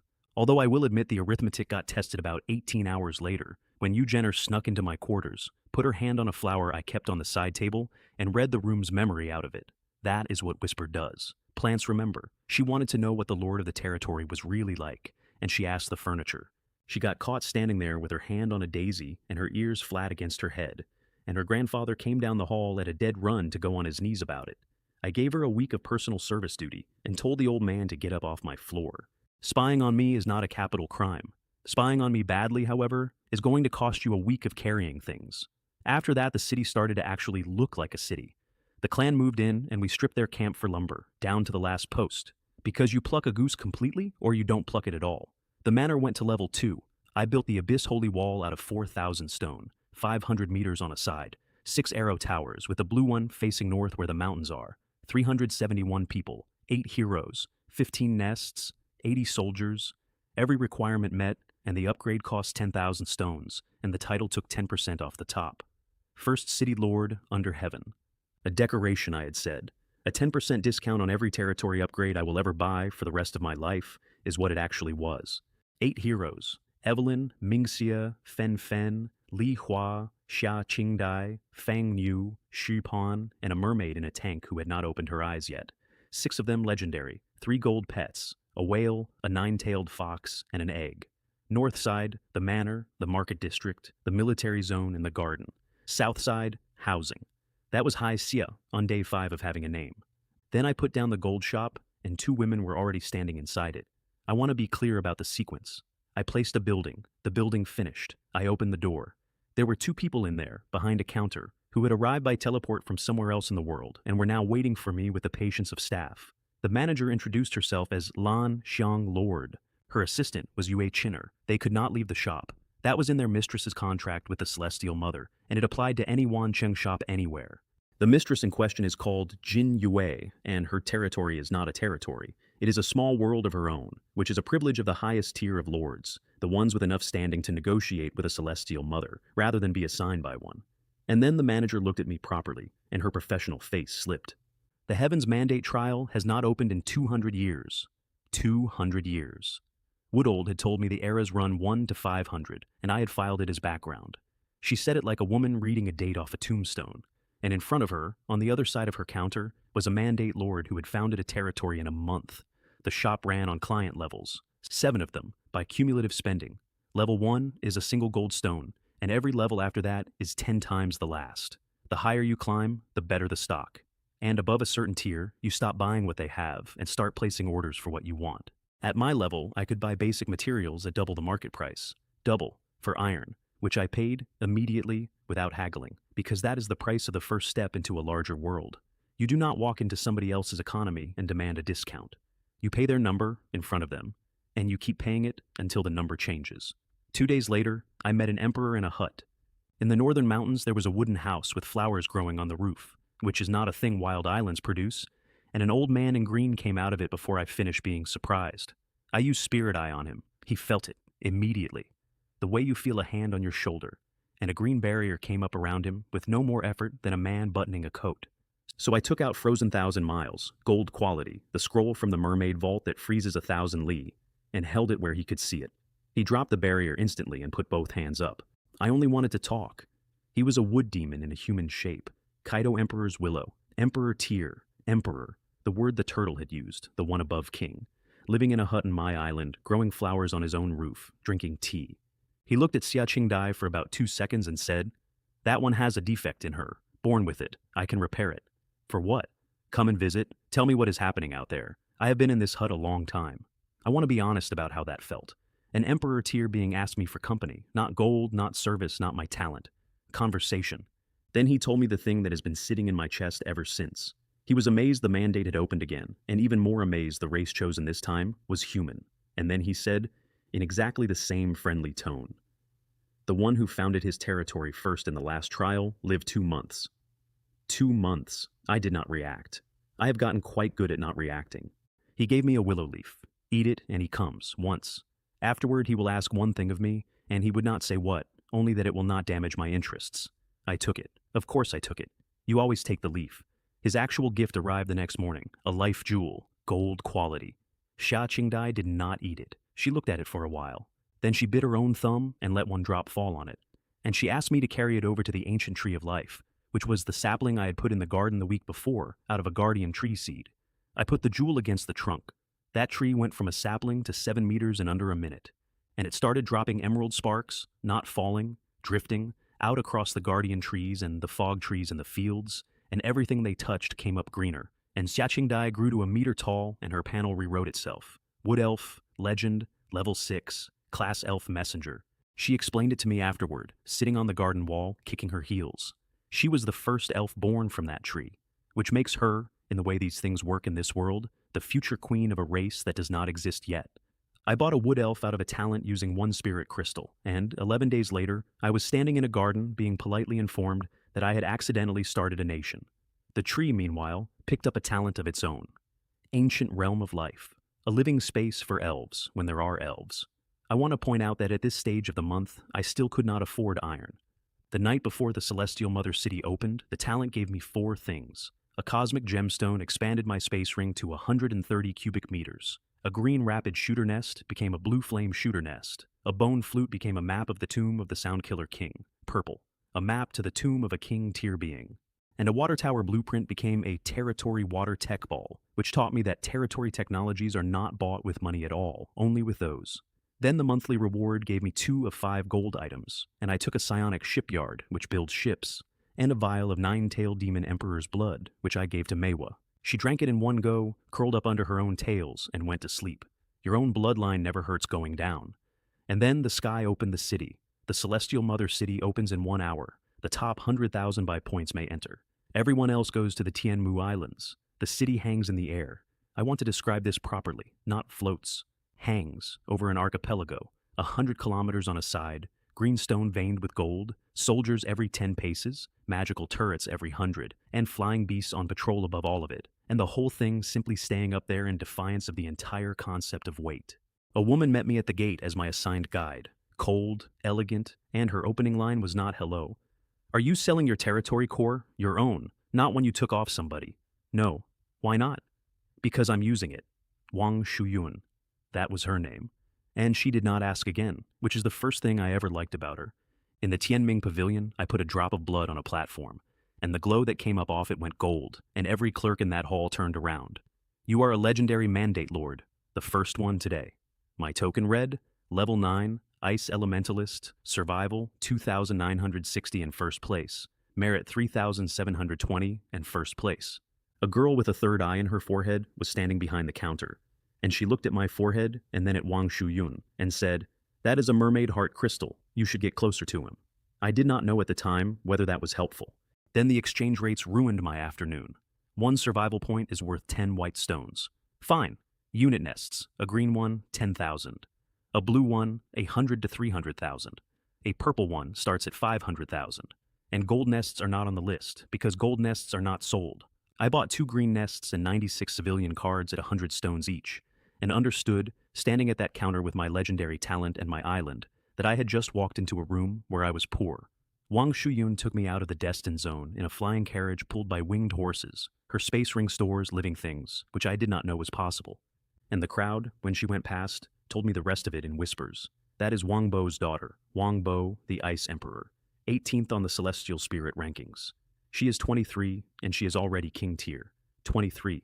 King Tier. Sitting across from me in a carriage asking me polite questions about the weather in my region. In the Hall of Merit, 1 merit point is worth 1 purple stone, which is 100 white. My 3,720 points came out at 372,000. I bought specialist cards, a blacksmith, a doctor, an alchemist, 500 stones and up, seeds, nests, blueprints, and I traded the last 500 points for 50,000 in cash.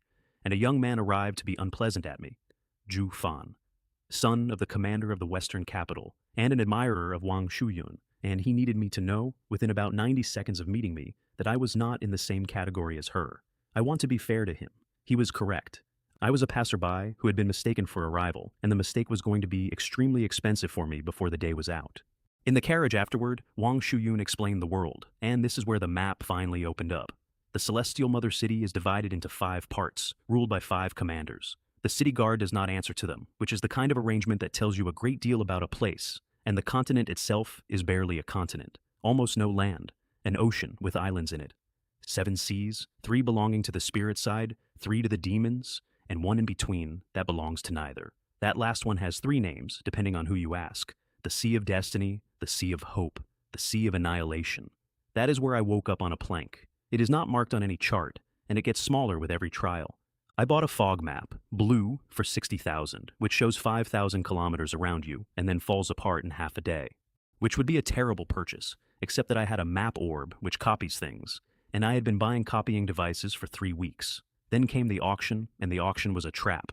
A man called Zhao Kun, second son of the trading house, also in love with Wang Shuyun, had arranged for that evening's event to be listed as top tier only. Specifically so, I would be turned away at the door in front of her. I did not know any of this. I walked up to the entrance, got the look, and reached into my ring, and took out the silver pass. The one from the hidden room in the mermaid vault, under the sea. 4 days before, I had ever heard the name of that city. Behind a wall Fen Fen sniffed out because she thought it smelled interesting. The doorman had to let me in. I have rarely enjoyed anything more. The hall itself was worth the ticket. Tiered seating in a horseshoe, private boxes above that, and a floor with 1 circle of light on it. Servants moving between the rows with trays. Maybe 400 people. And I could not identify a single one under 100 years old, except me and Wang Shuyun. Everybody in that room had inherited something, a name, a house, a company, a bloodline, a seat. The entire economy of that hall ran on the assumption that the people bidding had always been the people bidding. And 5 weeks earlier, I had been asleep on a piece of driftwood, so I sat at the back and did the only sensible thing, which was shut up and watch how they signaled.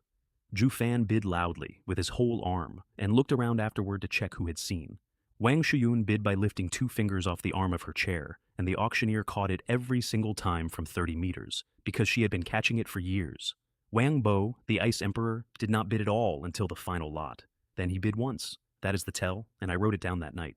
In a room full of people spending money, the one who matters is the one who spends nothing until the thing he came for appears. The auctioneer was a woman called Lady Ruolin, who is a demon empress working as an auctioneer, which is a sentence that tells you everything about the standards of that room. The lots went by. A gold scroll called Sea of Lightning, effective against creatures up to level 28, went for 40 gold stones. Wang Shuyun bought it without appearing to think about it. A gold psionic interference tower went for 100. Ju Fan bought that one, loudly. A mutant Tiger Clan hero, level 21, with a lightning talent, went for 30. And then my tomb map went up, and my tomb map sold for 70 gold stones. 700,000 white stones. From a bone flute I had put in a machine, the house took 10%. I walked out of that hall 63 gold stones, richer than I walked in, which was more money than I had earned in the entire month before it. And then the final lot came up, and the room changed temperature. 3 territory cores. Zhao Kun had taken them off dead newcomers on the Tianmu Islands. Kids who had never found an island. He had gone out and harvested them, and brought them here to sell. The first one went to Wang Bo, the Ice Emperor, her father. 10,000 gold stones, 100 million white. Because a territory core in the hands of a native gives that native a chance to become a mandate lord, which is a road none of them are otherwise permitted to walk. I leaned over to Wang Shuyun and offered her one of mine. I had 43 sitting in a ring. It doesn't work, she said. It only functions if it was given freely by the person it was issued to. Yours are spoils. Spoils are dead weight. which is when I finally understood what I was actually sitting on, and why 100 million was a reasonable price, and why a man like Zhao Kun had gone out to the islands to kill children for them. At the banquet afterward, 2 Emperor-tier beings came to buy my life, and they used different manners to do it. The first was Empress Bai Feng, who was polite, genuinely polite in the way that expensive people are polite, and made me an offer and accepted my answer. The second was Zhu Guang, father of the young man who had explained my social standing to me earlier. 5,000 gold for the core, he said, and my protection. 5,000 when the identical item had sold in that same room, that same hour, for 10,000. He wasn't making an offer, he was informing me of a price and adding protection to the end of it the way a man adds a threat. I turned them both down, and I did it by hiding behind a bigger name. I said the Ice Emperor and I had an arrangement, which was almost true, because Wang Bo had just asked me to keep an eye on his daughter in the trial. She would be going in with the core he bought, and he wanted somebody on the inside who was already at the top of both rankings. That is a deal? I took it. And while I was being polite in one room, in another room, a young man was explaining a plan to his father. Zhu Fan wanted 3 things out of 1 killing: push Zhao Kun into murdering me, which he was already inclined to do, then tell Wang Shuyun about it, so she would hate Zhao Kun for it, and arrange it so that I died in front of her, so she would remember it. Meanwhile, Zhao Kun had already hired 2 king-tier assassins, and had already ordered my currency marked, so that they could track the coins home and find my island. On the way out, Wang Shuyun gave me the Sea of Lightning scroll, the gold one, the 40 gold stone one. You may need this more than I do. She had no idea how right she was. She had about 11 minutes. The Destined Zone has a rule, and the rule is absolute. Anyone who attacks a Mandate Lord inside it is annihilated by the Celestial Mother's will. So, when 2 men in black stepped out in front of me in the street, my first reaction was genuinely just confusion. So you're Lin Wei? Prepare to die. I went into the demon dragon form, and one of them hit me hard enough to put me through a wall, and the wall did not stop me. It just came along. Nothing happened to them. No divine annihilation, no rule. They had an artifact that walked around the will of a celestial mother, the way a man steps around a puddle. I got up off the floor with blood in my mouth and threw the scroll. A sea of lightning came out of a piece of paper and filled that street, and both of them stopped existing. 40 gold stones, given to me for free, by a woman I had met that morning, 11 minutes before the moment it saved my life. I have thought about the arithmetic of that a lot, and then 2 more came off the 2nd floor balcony. Zhao Kun had hired 4.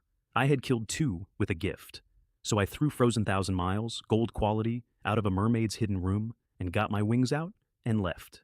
500 meters of street froze behind me. Buildings, awnings, signs, and people.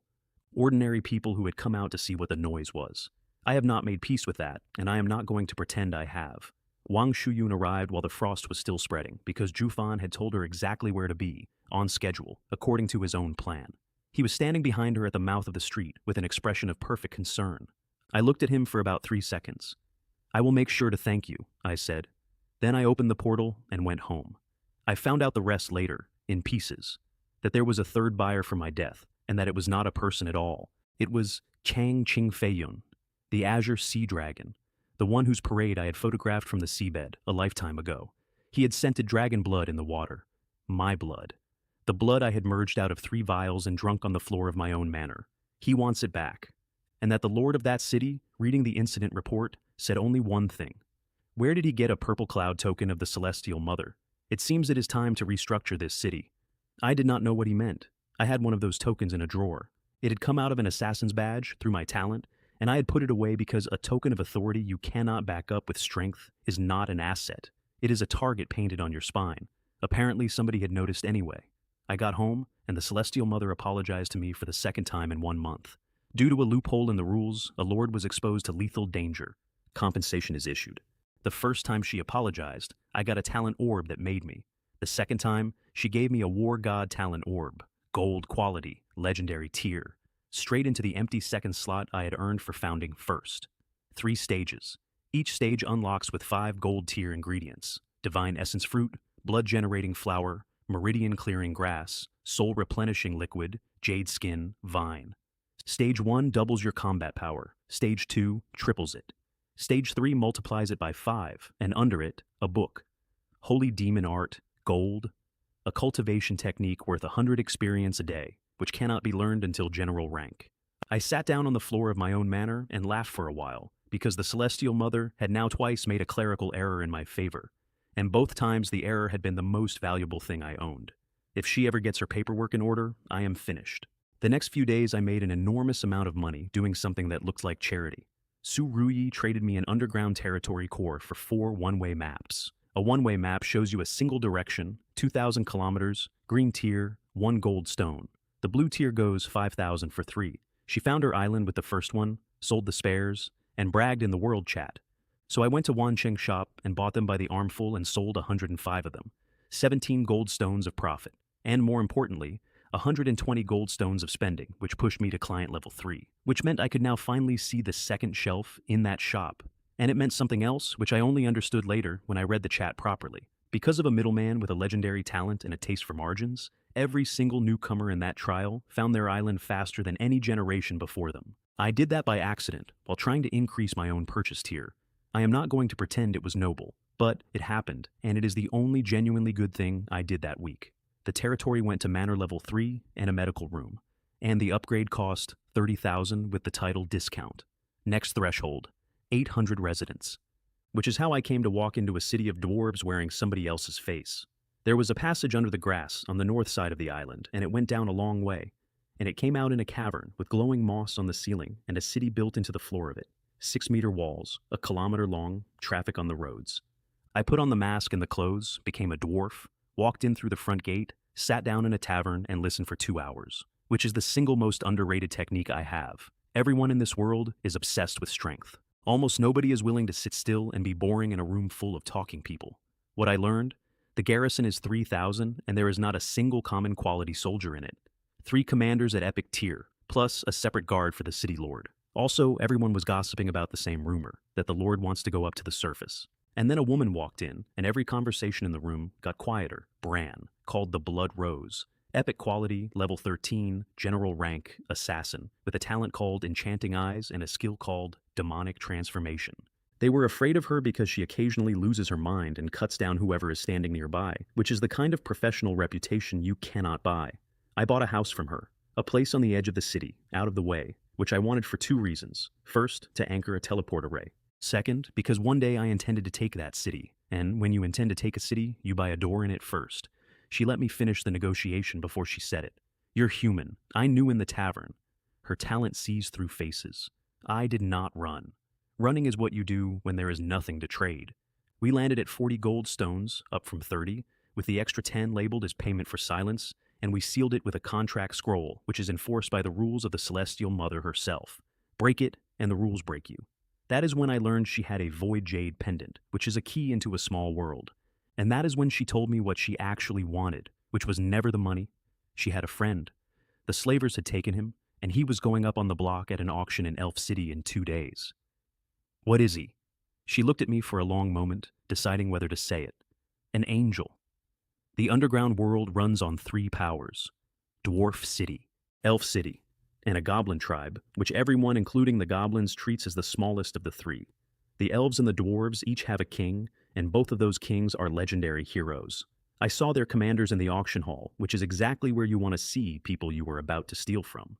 Anya, epic quality, level 24, king rank, 328 strength, 334 agility, and a class called Bloodthirsty Marksman, with something called a Blood Moon Bow. Epic, the dwarf, level 24, 337 strength, an axe, and the personality that goes with an axe. Tubagoo, the goblin, level 20.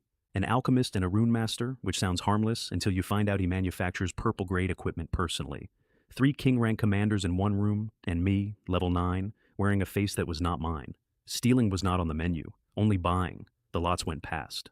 An enhancing vitality pill that gives 10 attribute points per dose went to the goblin for 5 gold stones. And I watched a fortune walk out of the room in somebody else's pocket. Then the last lot came up, and the auctioneer smiled the smile of a woman who knows her business. An angel, common quality, level 6, common, level 6, in a room full of king rank buyers. And then she leaned into the microphone and said the quiet part. One does wonder how an angel came to be in the underground world at all. There is a story behind this. That was the trap, and everyone in that hall heard it click. Nobody there wanted a level 6 commoner. What they wanted was to find out who would pay for one, because whoever bought that angel would be announcing in front of 3 cities that they knew what the angel was, or who it belonged to, or where it came from. The bidding opened at 20 gold, went to 25, 30, all 3 kings' commanders bidding on a level 6 slave. And then I opened my mouth. 50, 55, 60, 70 gold stones. Every single thing I owned, down to the last coin, including the 63 from the tomb map, in a room where I was the weakest thing present. On a common quality level, 6 angel that 3 king rank commanders wanted for reasons I did not know. Sold. And when they handed her over, they put a mark on her. A collar, in effect, burned into the contract. And I found out later there was a tracker inside it, because of course there was, because a room full of people who want to know who bought her was never going to just let her walk out. The panel said, Seraphina. Common quality. Level 6. All attributes 10. And then it kept going, and I stopped breathing for a second. 12 skills. Holy Light Sword. Angelic Shield. Holy Judgment. Archangel's Protection. Annihilation. Absolute Judgment. Domination. Angelic Temple. And 3 talents. Burning Essence. Holy Body. Divine Explosion. Nobody at level 6 has 12 skills. Nobody at any level has 3 talents. I was not holding a common quality slave. I was holding the ashes of something that had been Emperor tier and had burned all of it, on purpose, and come out the other side as a 10. We got about 400 meters from the hall before all 3 of them caught us. And they did not fight over her. They stood there and divided her up out loud, in front of me, in the tone of 3 men agreeing on who gets the corner office. Seraphina broke the void jade pendant. A portal opened in the tunnel, and she raised her hands, and Archangel's protection came down over us. 3 angels with 8 wings apiece, holding a shield. An arrow from Anya took a pair of wings off the first one. The dwarf's axe took another pair. The goblin's bomb took 2 more. They were going to get through. Everyone in that tunnel knew they were going to get through. And then things came out of the portal. Black, wrong-shaped. They came out fast, and they did not care who was standing where. World-destroying beasts. The things that eat small worlds. They hit the 3 commanders from behind, and in the confusion, 3 of us went through the gate, and it closed. On the other side was a dead world. That is the only way to describe it. Ash-colored plain, horizon to horizon, with the bones of buildings sticking up out of it at intervals. It had been called Angel Realm. Seraphina stood in the middle of it, and did not say anything for a long time, and I did not feel the silence because there was nothing I could have put in it that would not have been an insult. Then she told me what I needed to know, which was that we were stuck. Getting out requires the world's core to accumulate enough energy to issue a new token, and that takes 3 days. 3 days. And the war between the worlds was tomorrow. She also told me who was allowed to own a world core. Only a Heaven's Mandate Lord holding a specific qualification, which becomes available roughly 6 months into a trial. I was on day 28, and I reached into my ring and took out the candidate qualification, the weekly special, 1 entire gold stone. Description: mysterious candidate qualification. Bought blind off the discount shelf 3 weeks earlier, for the same reason I bought a mermaid token off a list of 3. The core accepted it. Damage boundary core detected. You are a candidate. Control or destroy. Control. The core shrank to the size of my fist, and a dead world became mine. 30 square kilometers. 5 gold quality angel unit nests. All locked, all waiting for something I did not have yet. And underneath, 5 iron veins, 3 copper, 40 odd assorted. A vein of elemental gemstones, 2 veins of spirit crystals, and a nearly exhausted vein of gold stones. Currency. Growing out of the ground, in a private world nobody else can enter. I made myself several void jade pendants so I could come and go, and I stood in the ashes of a destroyed civilization doing sums, and I want to be honest that I felt about 4% guilt and 96% arithmetic. Seraphina told me what had happened there, standing on the ash in a completely level voice. Angel Realm had not been a small place. By her account, it was no weaker than the Demon Realm, which is 1/2 of a war that has been running longer than anyone alive. It had a lord, it had cities, it had a population that could fly, and the world-destroying beasts came, and now it is 30 square kilometers of gray dirt with the stumps of buildings in it. I asked the obvious question, which is what stops them. Nothing stops them, she said. You can only be too small to be worth eating. They go after prosperous small worlds, rich ones, large ones. A dead plane with 1 angel standing on it is not on the menu, which is the only reason we were able to have that conversation at all. Then I asked why she was in a slave pen under my island instead of dead with the rest of it. And that is when I got the shape of her 3 talents. Burning Essence takes what you are and spends it. All of it, or as much as you choose, converted straight into power, immediately. She had used it in the fighting, not once, repeatedly. She had spent herself down through Emperor tier and passed it and kept spending until there was a level 6 common quality angel standing in the ruins of her own world. Holding 12 skills she no longer had the body to use, and she would not let me fix it. I offered her the hero quality upgrade card, the gold one, the one that could have taken her from common toward legendary in an afternoon. She said no, because of the second talent, holy body. Every time her quality rises, her base attributes double on the spot. Which means the climb back up is not a climb. It is a ladder where every rung she reaches honestly is worth twice what it would be worth if I handed it to her. Give her the card, and she becomes strong. Let her walk it, and she becomes what she was. And then keeps going. I burned it, she said. I will earn it back.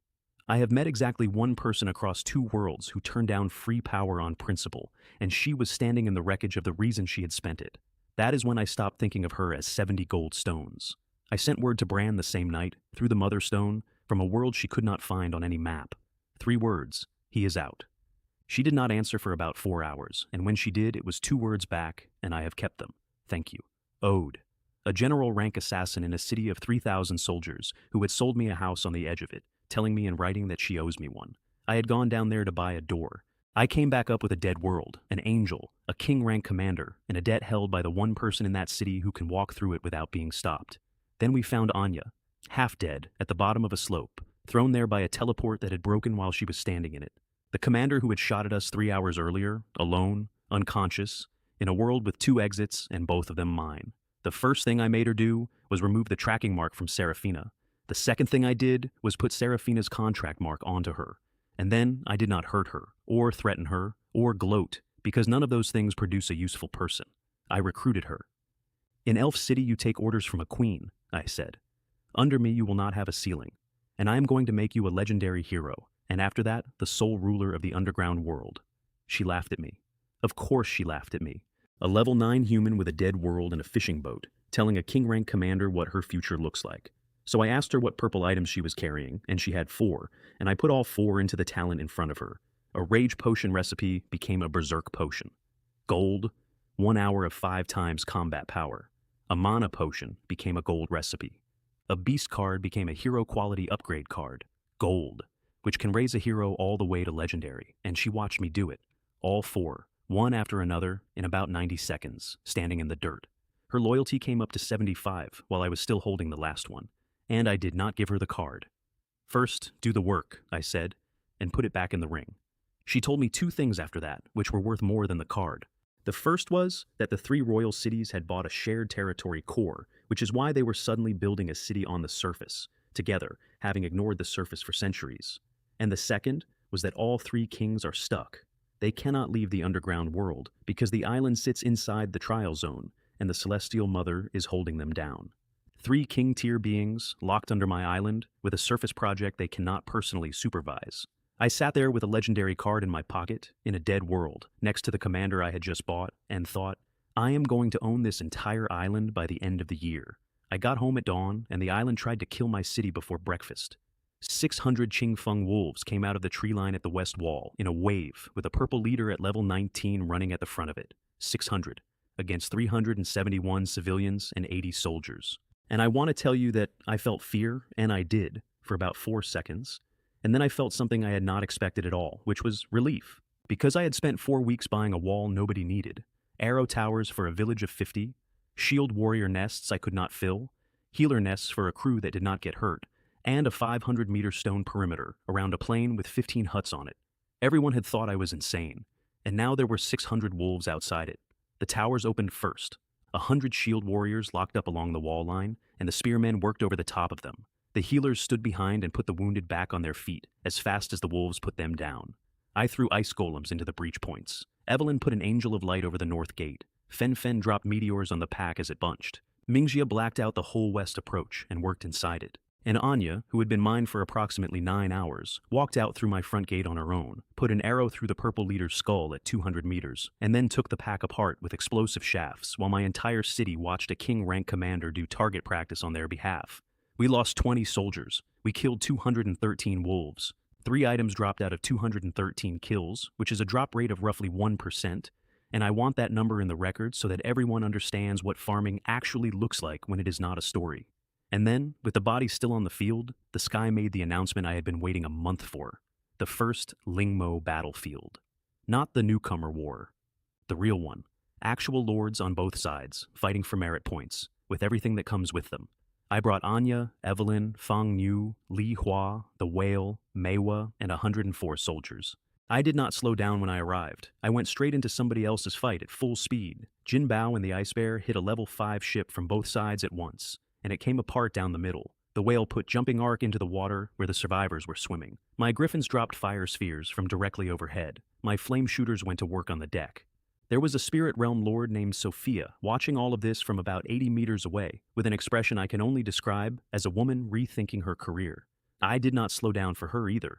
The thing about a real battlefield, as opposed to the newcomer scrum I had been in a fortnight earlier, is that there is no line, no left flank, no right flank, no middle. There is 200 square kilometers of open water, with several hundred vessels on it, and every one of them is having a completely separate emergency. Which means the whole thing is decided by who crosses the gaps fastest. I had a whale who could grow to 60 meters, an ice bear who could freeze a lane across open water, 3 griffins overhead, and a hull with 10 oars on a drive at level 6. Everybody else had a boat, so we did not fight battles that day. We arrived at them. Second contact was a level 4 demon ship, whose lord was still shouting orders when Jin Bao hit it. Third was a pair working together, which is exactly 2 ships worth of problem when your bear can lay a bridge between them and your flame shooters can walk across it. By the 4th, I stopped counting and started sorting. Prisoners to the hold, cores to the ring. Ships destroyed rather than captured, because a captured ship needs a crew, and a crew needs feeding, and I was not in the shipping business that afternoon. And somewhere in the middle of it, I noticed that my 104 soldiers had stopped needing to be told anything. That is the part nobody explains when you are looking at the price of a unit nest. A summoned soldier does not panic, does not freeze, does not decide that today is the day he would rather live. 10 shield warriors raise 10 shields in the same instant, because they are, functionally, the same shield warrior. Which is horrifying if you think about it for longer than a second, so I try not to. Then I met my first native lord and found out what the difference actually is. Feng Xian, winged, and with him, a hero called Grohl. Epic quality, level 20, king rank, an earth elementalist. Grohl pulled meteors down out of the sky, not a metaphor. He stood on his own deck with his hands up, and rocks came down through the clouds and put 3 ships under a minute, including 2 of mine, and every single person in the water within 400 meters dove. We went under, all of us.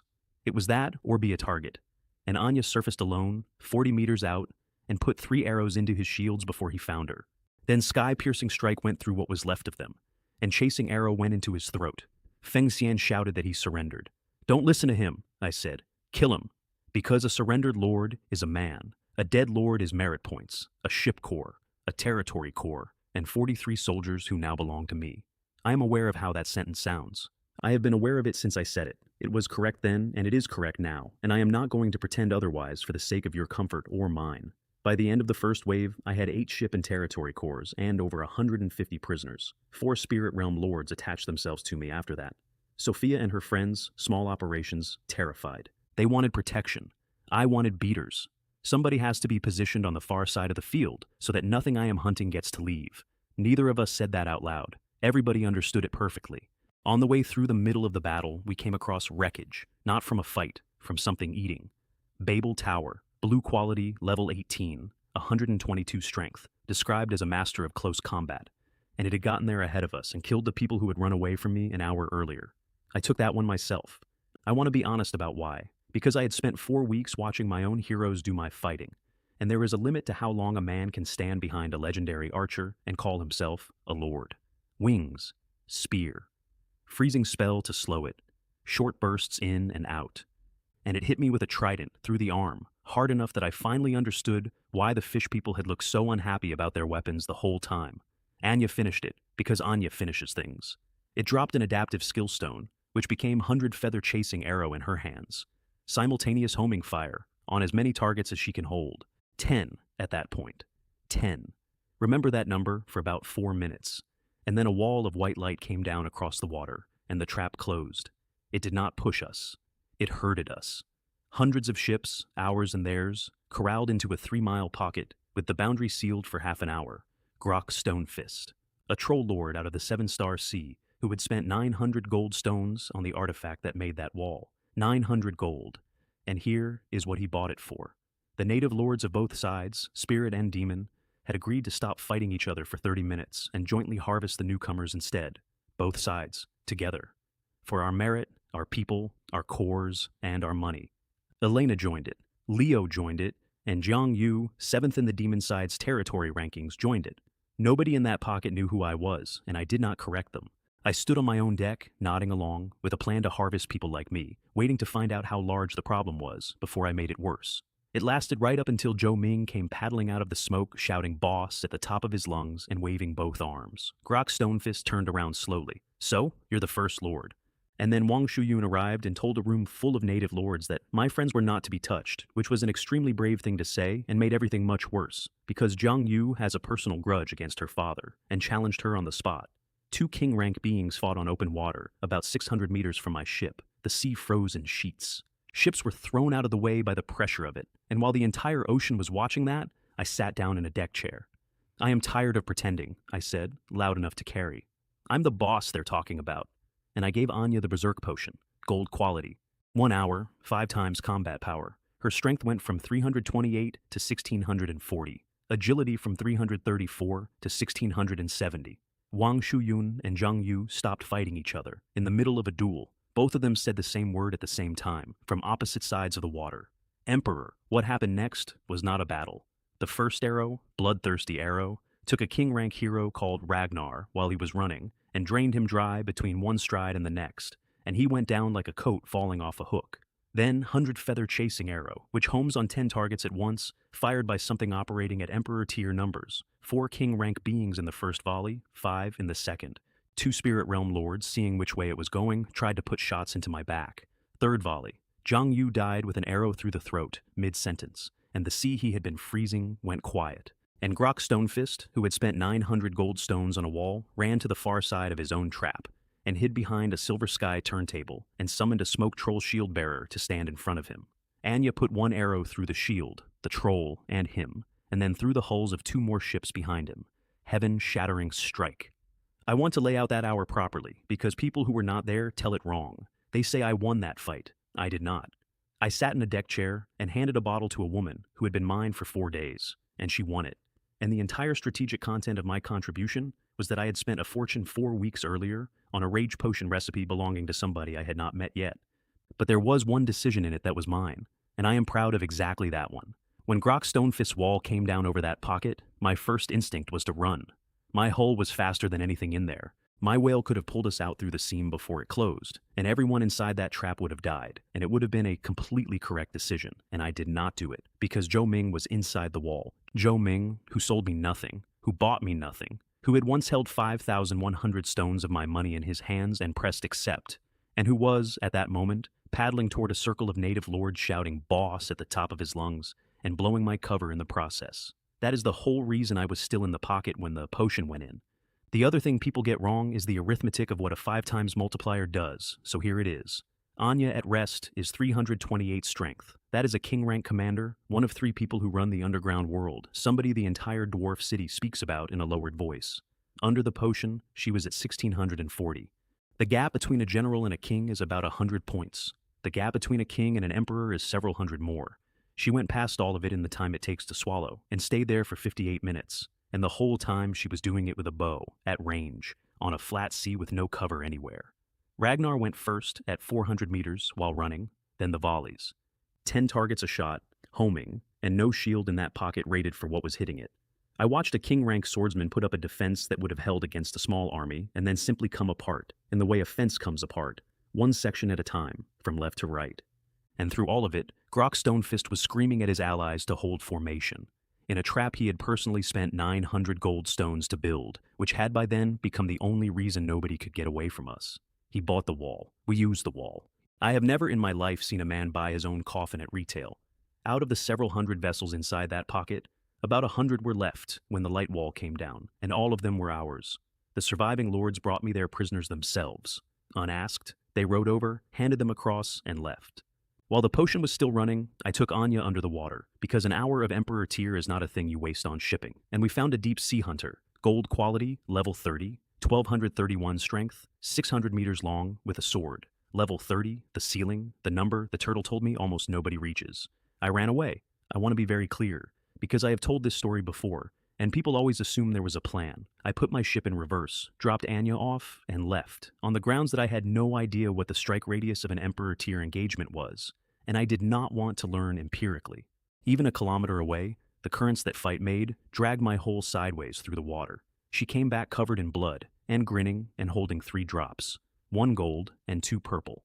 The day's take, all in, 2 gold items and 15 purple. Among them, 5 unit change cards, which convert a unit nest into a different unit nest, which meant that, for the first time, I could stop fielding a rabble of whatever I happened to own and start building an army that all did the same thing. Dozens of cores, hundreds of prisoners, and a merit ranking that read Linwei 31,761, first place. Second place had 15,783, double, again. Same as day 2 on the plank, except the numbers had 4 more digits on them. Then the sky made one more announcement. And this one is why everybody who mattered started writing to me that night. Candidate qualifications will be distributed at the end of the month to the top 1,000,000 ranked territories. The qualification trials begin next month. Candidate qualification. The thing I had bought blind off a discount shelf for 1 gold stone. The thing that had already made a dead world mine. Every native lord on that continent now wanted one, and they had all just watched a nobody with a legendary talent take a level 19 troll's trap apart with 1 archer and a bottle.